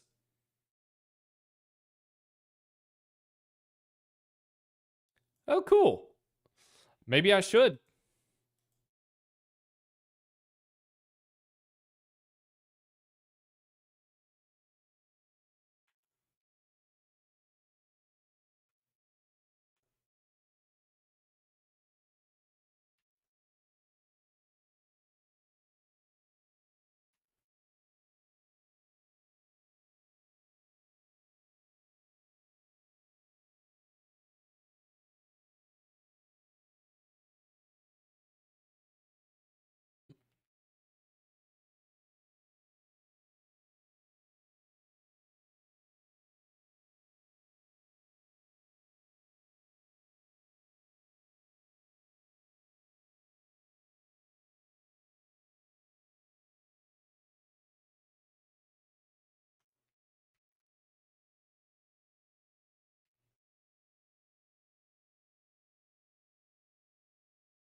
Oh boy, good luck on your studies. I do not miss having to study for school. I'll tell you that. That's probably the most stressful time of my life is doing an internship and trying to go to school.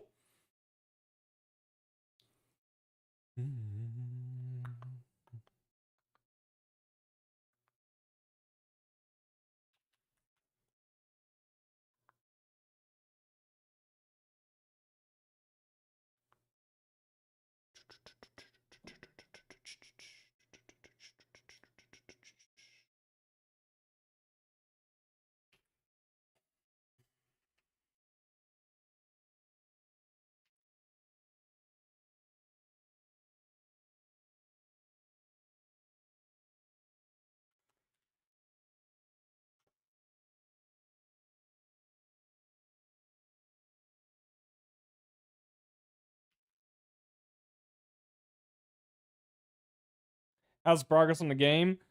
Thanks for asking. I am, as of today, what did I label the title of my stream? Day 7? As of today, I am officially starting to port over the code. So I'm happy to finally start making like actual progress. And I start with the stats of the game. these have an impact on everything else that happens in the game. I was thinking I'm just going to leave these as integers. Let's keep it simple. I do want a... Do I want a max value?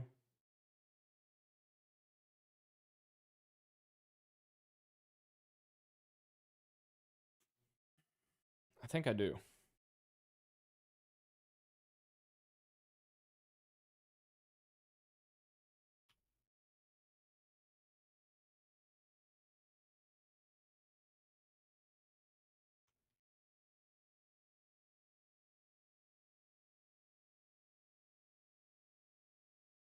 Something like that, I think. I am making a top-down tactical situation aircraft combat game. If you are new, I can give you a really quick demo that I put up in Godot. So you at least have an idea of what this might look like, subject to change. Where did I put this?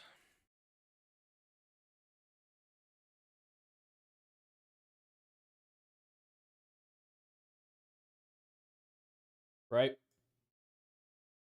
So this is what I did in Godot. And it's based on like an aircraft display, a situation display, where radar tells you what exists in your world. And so you can see as I rotate, more aircraft pop up, more enemies pop up. Oh, and then there's a special enemy there that's after me, a boss. I can select these guys to shoot missiles at them, right? Now you can imagine, just like in RPG, they're going to have health bars, and there's probably going to be a turn order if I do turn based, or I leave it real time. You can range in and range out just like you would on a real aircraft, right? You see on the right side, I have a panel for stats. So I'm picturing these stats will like affect how fast you can fly, how quickly you can turn or maneuver to dodge, what kind of defenses you're going to have. The aircraft itself, you're going to have I'm picturing you're going to play like 4 different classes. So you're going to have like the fighter class, jet, which is going to be highly maneuverable and good at close combat, mid combat range. You're going to have like the big bulky stealth bomber type of aircraft, really good at medium to long range. You're going to have an actual like stealth fighter who's really good at like avoiding detection to get at your enemies. And then you're going to have the swarm. And the swarm is going to be like a collection of drones where you don't die until the last drone of yours is destroyed.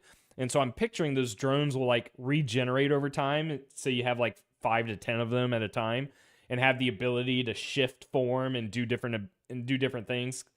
But that's I mean, a lot of that's just in my head. This is just a quick demo, proof of concept to see like how I wanted to do this. That's kind of where things are at. But this was done in Godot. I want to do it in C++ and Qt, so that's what you're seeing me do right now.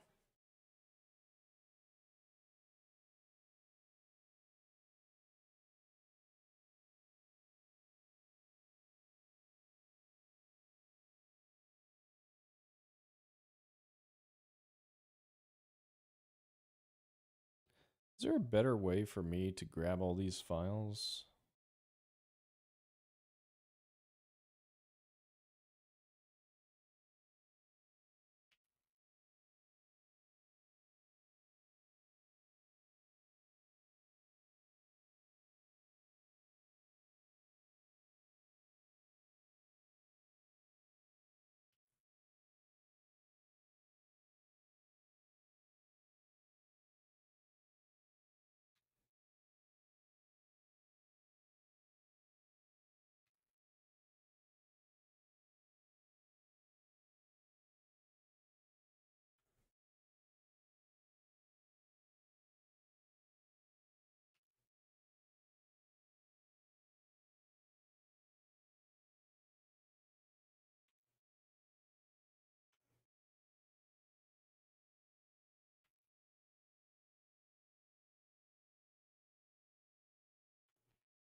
How do you control the aircraft though? Mouse or keyboard? Mouse, keyboard, and controller.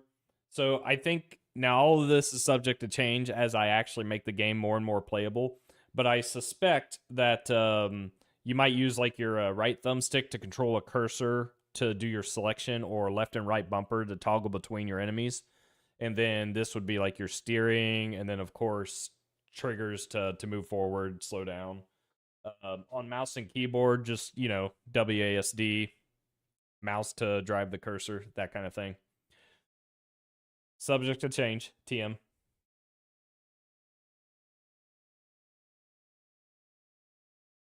Okay, so what else do I need? I just want to get something up and running so I can verify this is going to work the way I want it to. I need steering. I think I also need an engine.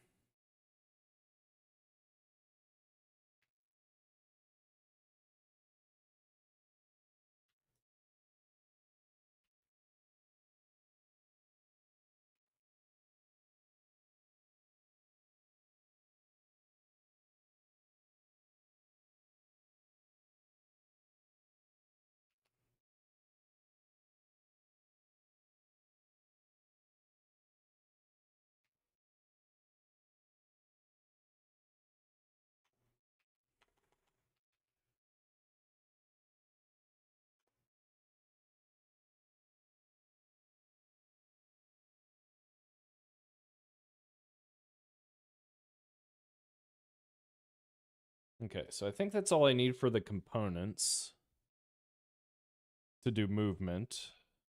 I think I need...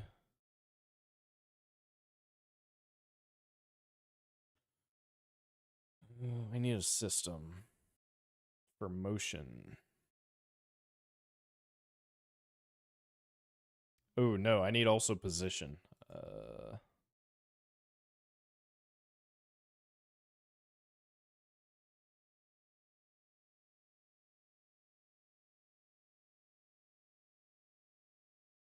hmm.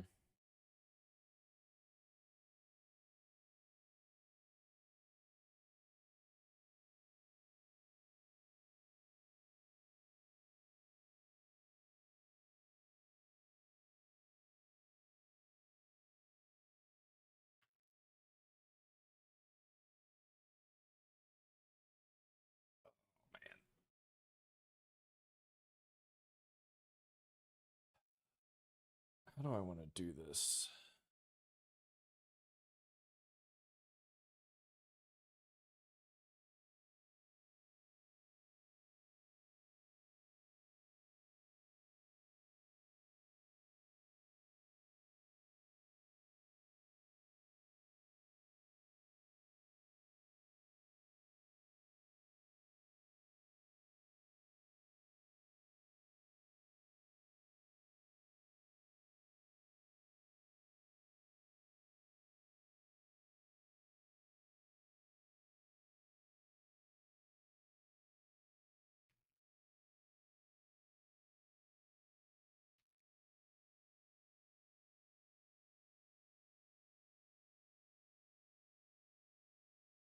Do I want to do that?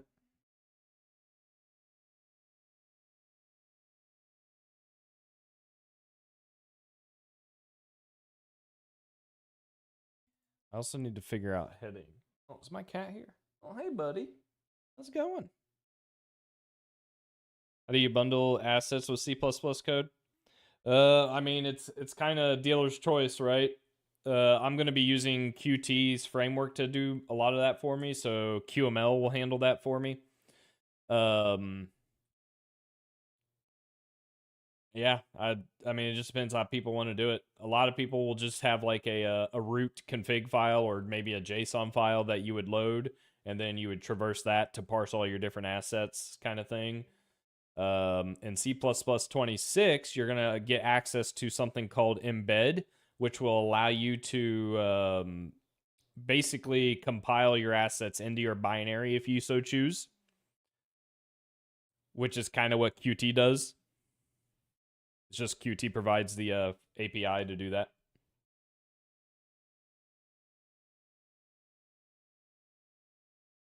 All right, so I do need to get this heading class.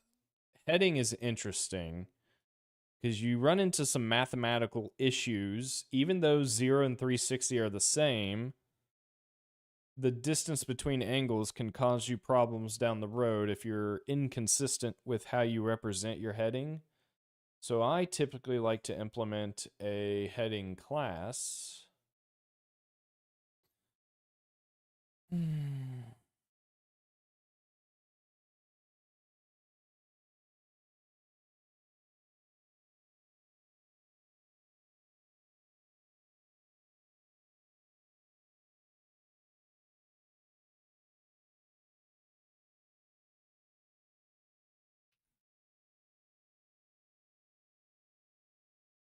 This song I'm listening to reminds me of Christmas because I got the Metallica Garage Inc. album. Was the first album I ever owned, ever, and I got a Sony disc player CD, and I listened to this nonstop the entire Christmas week. Absolutely love this song. Oh, I need to implement wrap as well. This is a utility function to handle wrapping angles. I forgot I did that. Some men like a fishing, some men like the fowling, some men like to hear the cannonball a roaring.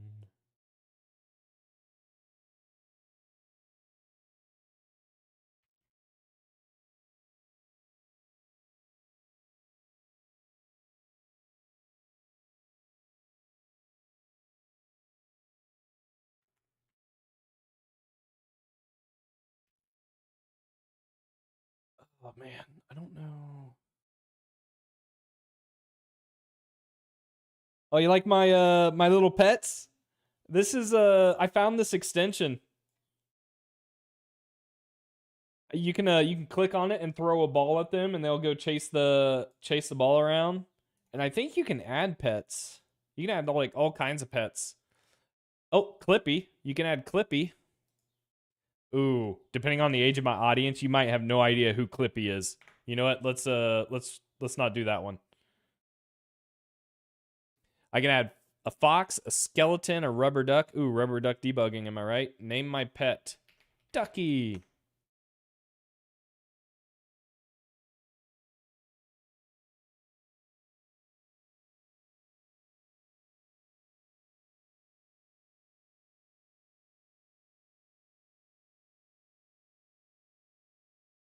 Um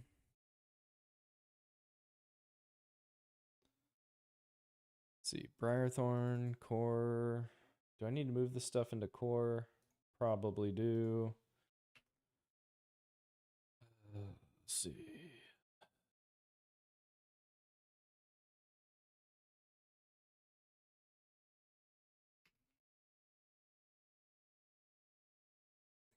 Nice.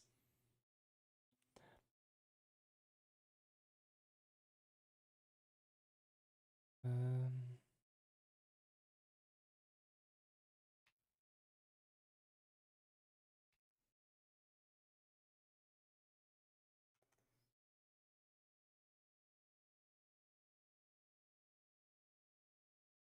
Command heading wrap.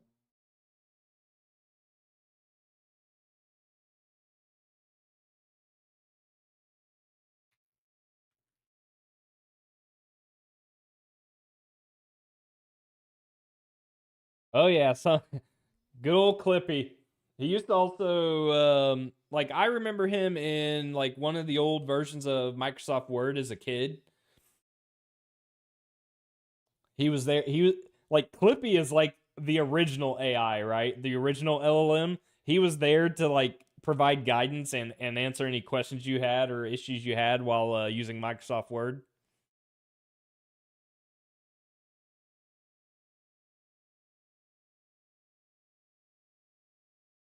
Command heading wrap. Does all this look good? Invalid range, wrap error, integers only, floating point. Standard unexpected, all that looks good. This is const expert, that looks good. All right, yeah, I think that looks good. All right, so we have core. I need to add these components, core. Nope, wrong one. This one. Nope. Source. This one. Command heading wrap.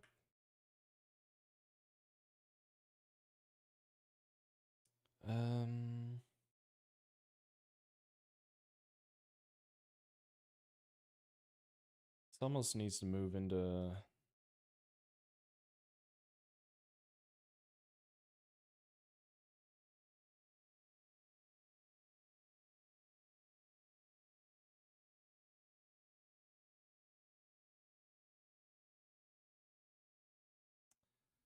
I'm gonna have this link against these projects.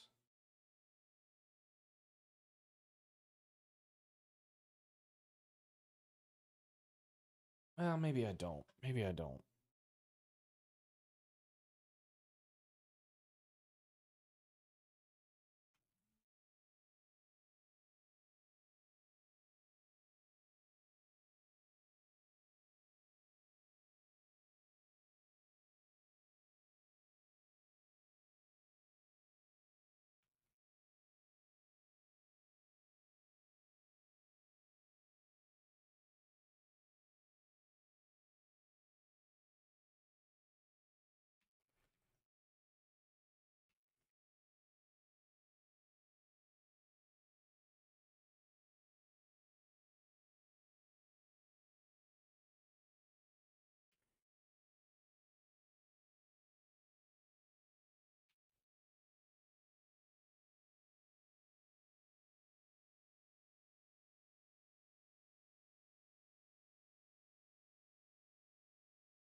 Hmm.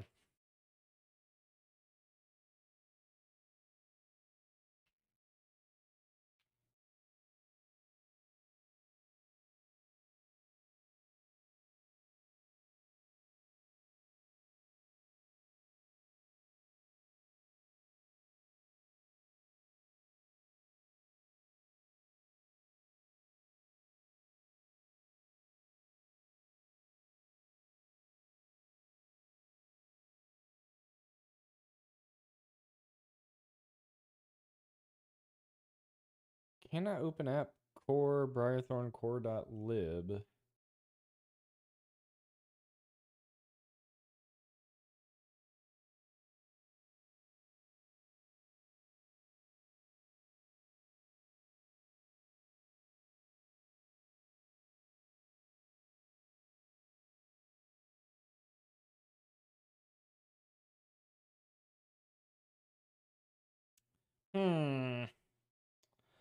What am I doing wrong here?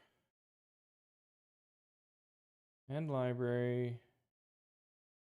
Surely it's not a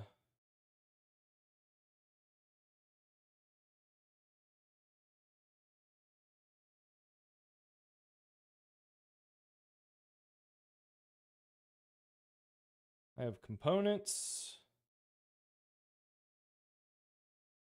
I have core. I include them. Does source need to be included first? Surely not.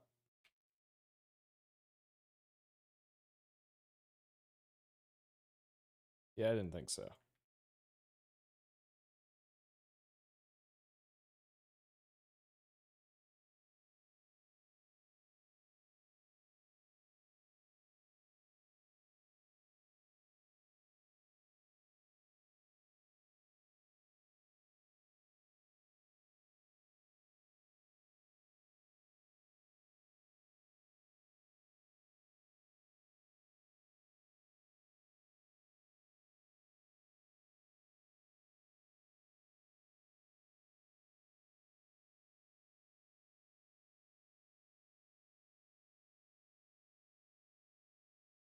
This is usually indicative of failing to compile the files. I'm not seeing that issue here. I specify core here, components. We specify app and source.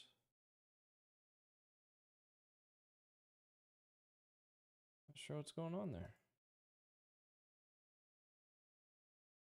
Getting something wrong.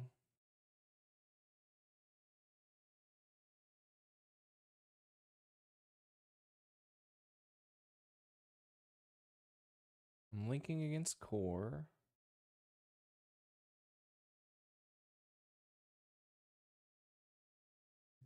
Briarthorn.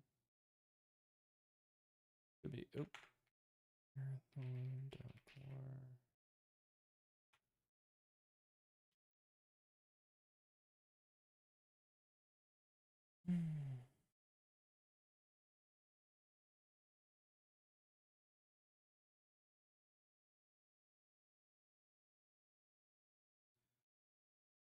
Call that heading.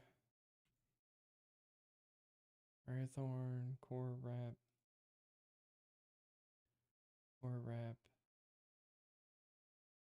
Core heading. Man. Oh, that looks good.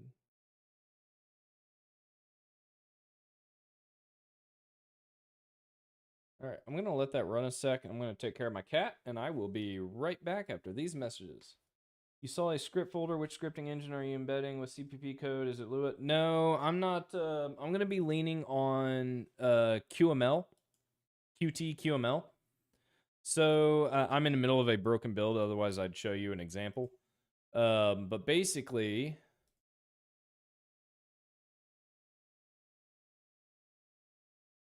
I have these this QML Qt markup language, which is a declarative language to handle like all the rendering and some of the scripting that I'm going to need. A lot of the code is going to be C++, and I'm going to expose a few commands and API calls to the scripting language to handle like rendering, animation,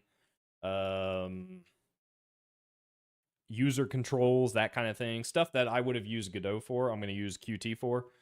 But it's declarative, so I just specify like what I want to bind to properties, and then anytime a value changes, then the property I bound it to will change along with it. And so it just makes like scripting a little quicker and easier. And then if I actually need to use real scripting, then QML also supports JavaScript, which that gets a little risky, but it's better than nothing. And if I absolutely have to, I can use a Qt Creator to do like debugging for the JavaScript stuff, profiling, that kind of thing. I have not ever used MGUI. I've been aware of it for a long time, and I have seen how useful it is for a lot of people. I've just never personally used it, and professionally, I'm always using something like Qt to handle all of my UI work for me. So I've never had to like just drop it into a C++ project. JavaScript gets risky for anything complex because of having no type safety. I am a strong proponent of type safety. You know, making sure that you're passing in the right type to right functions, that kind of thing, and really leaning on the compiler to get it right for you because humans make errors. And when you have multiple developers trying to like solve a problem, a big problem, or a complex problem, then it gets hairy really quick if you don't have a lot of discipline. And so stuff like JavaScript kind of lets you get away with things that it's like, ooh, it's not something I would let a C++ developer get away with, kind of thing.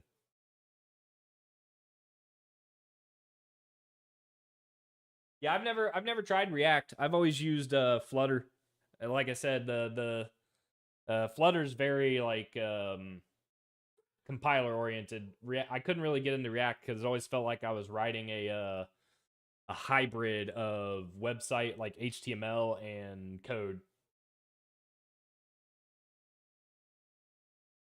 But you know, I always try to use the right tool for the job, or in this case, probably the wrong tool. But whatever you enjoy doing, that's what you should do, because then that's what keeps you programming.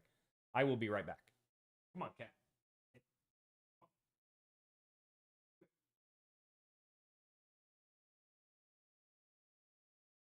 All right, I'm back. I'll show you the twerp that causes me nothing but problems. You want to say hi to the stream? Hmm. Hmm. Yeah. You want to say hi?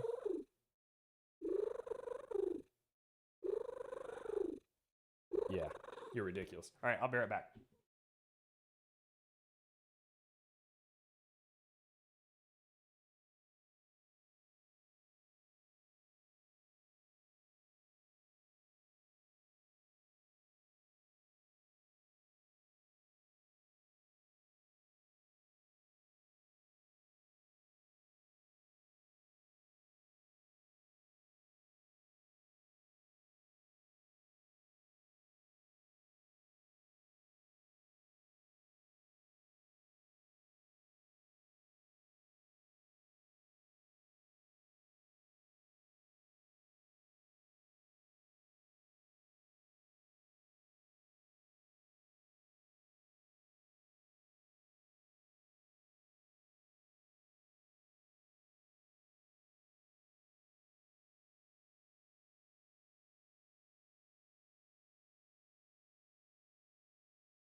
All right.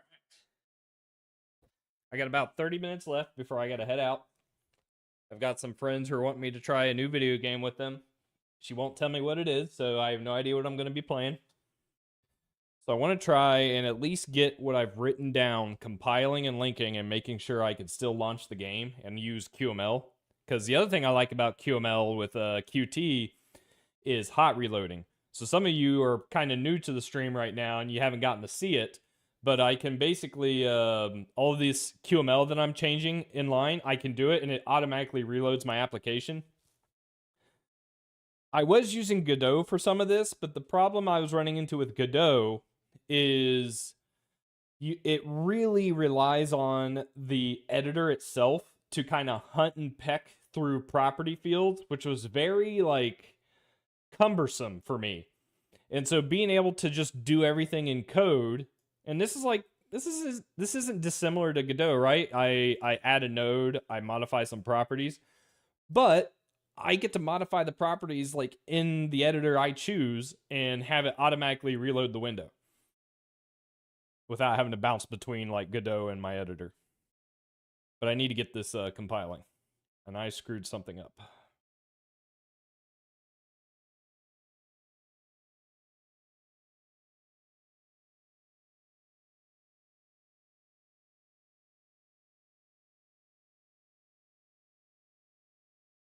I already did that.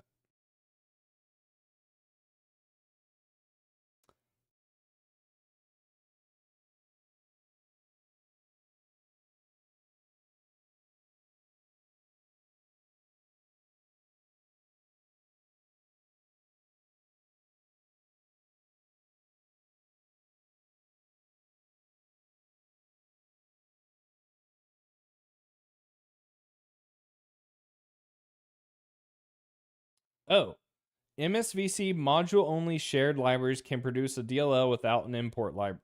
Uh, oh, this might be something about modules I didn't know.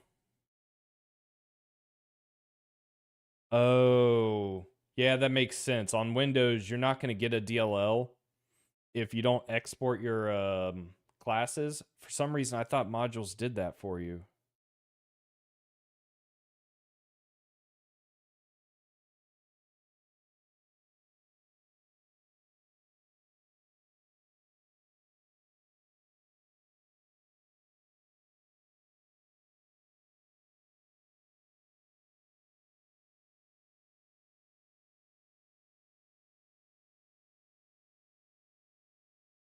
That's okay. I don't need DLLs for my game.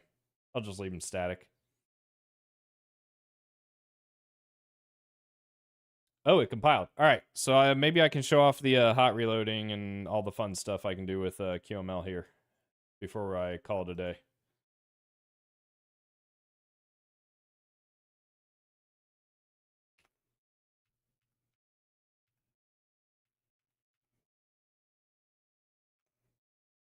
Ooh, maybe not.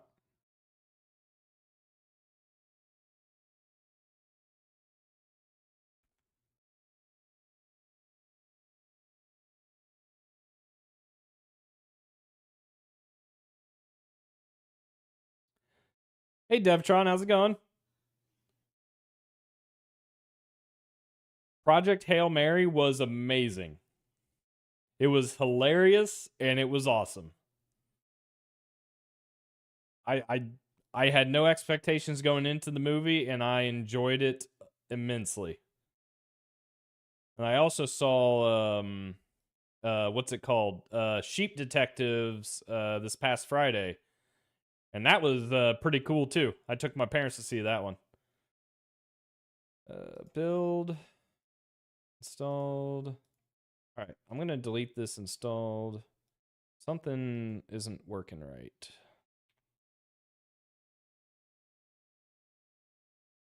I mean, I did add a bunch of code and not test any of it, so it doesn't surprise me that all hell's broken loose here.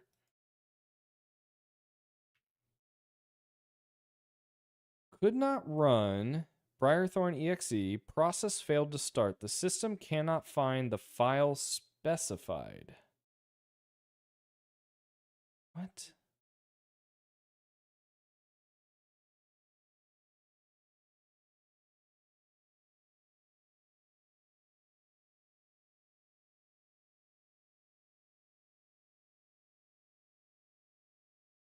It runs. So it must be my command line. My command line's something's going on with my command. Hang on. All right, what am I doing wrong? Dev awin build MSVC debug VC package installed. Tools QML preview. Why is this not working? Well, this is how I'm supposed to be able to use hot reload is with this QML preview. Ooh, I do want to see Mortal Kombat 2. Mortal Kombat 2 sounds awesome. I was reading that you know, no high expectations with Mortal Kombat 2. I mean, it's based off of a silly video game. I mean, an awesome video game. But people were saying that it met the video game expectations, which is what I was looking for. All right, I do not understand why the application will run, but it won't run for the hot reload. Oh, gosh, guys. All right. I'm in the wrong directory, people.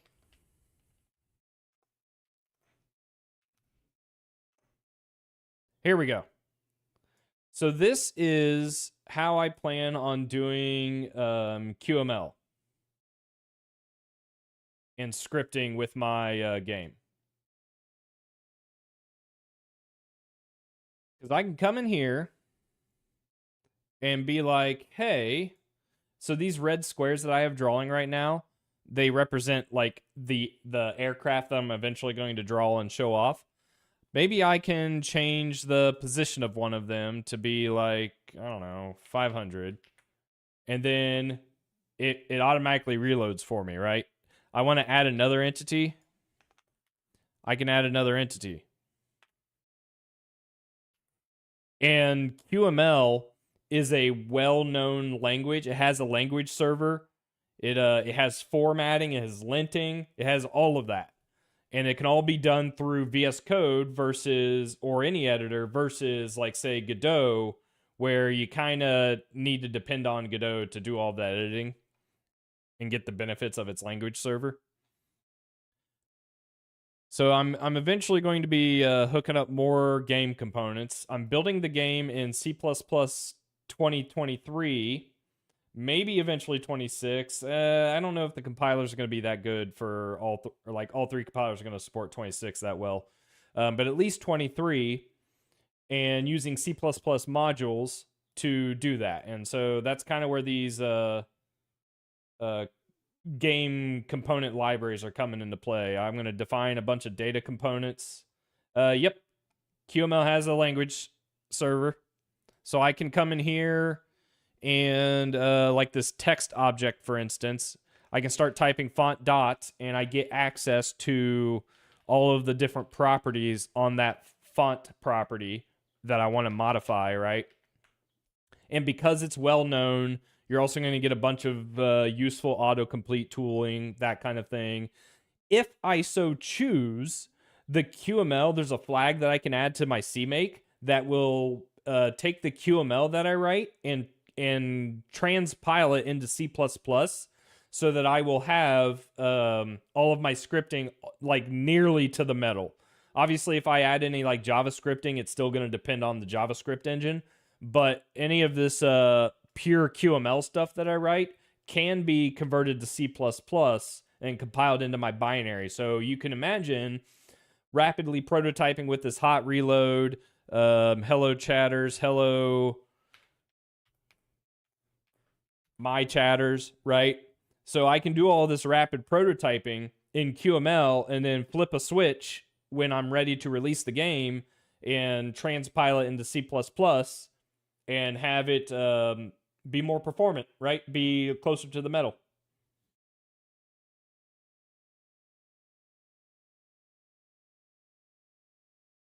But yeah, so that's kind of where things are at with my progress. I made some progress. I didn't really get any game logic written yet, but I at least started to get the data components in. So I'm happy with that. I eventually want to get my folder here pulled out of Awin. Awin is going to be open source on GitHub for anyone to look at and, you know, do what you want with. Any general game components that I make for my game that aren't like specific, I will probably add to Awin as well, such as I just added the Flex entity component system dependency to Awin. So anytime I see an opportunity to add that to GitHub, I will.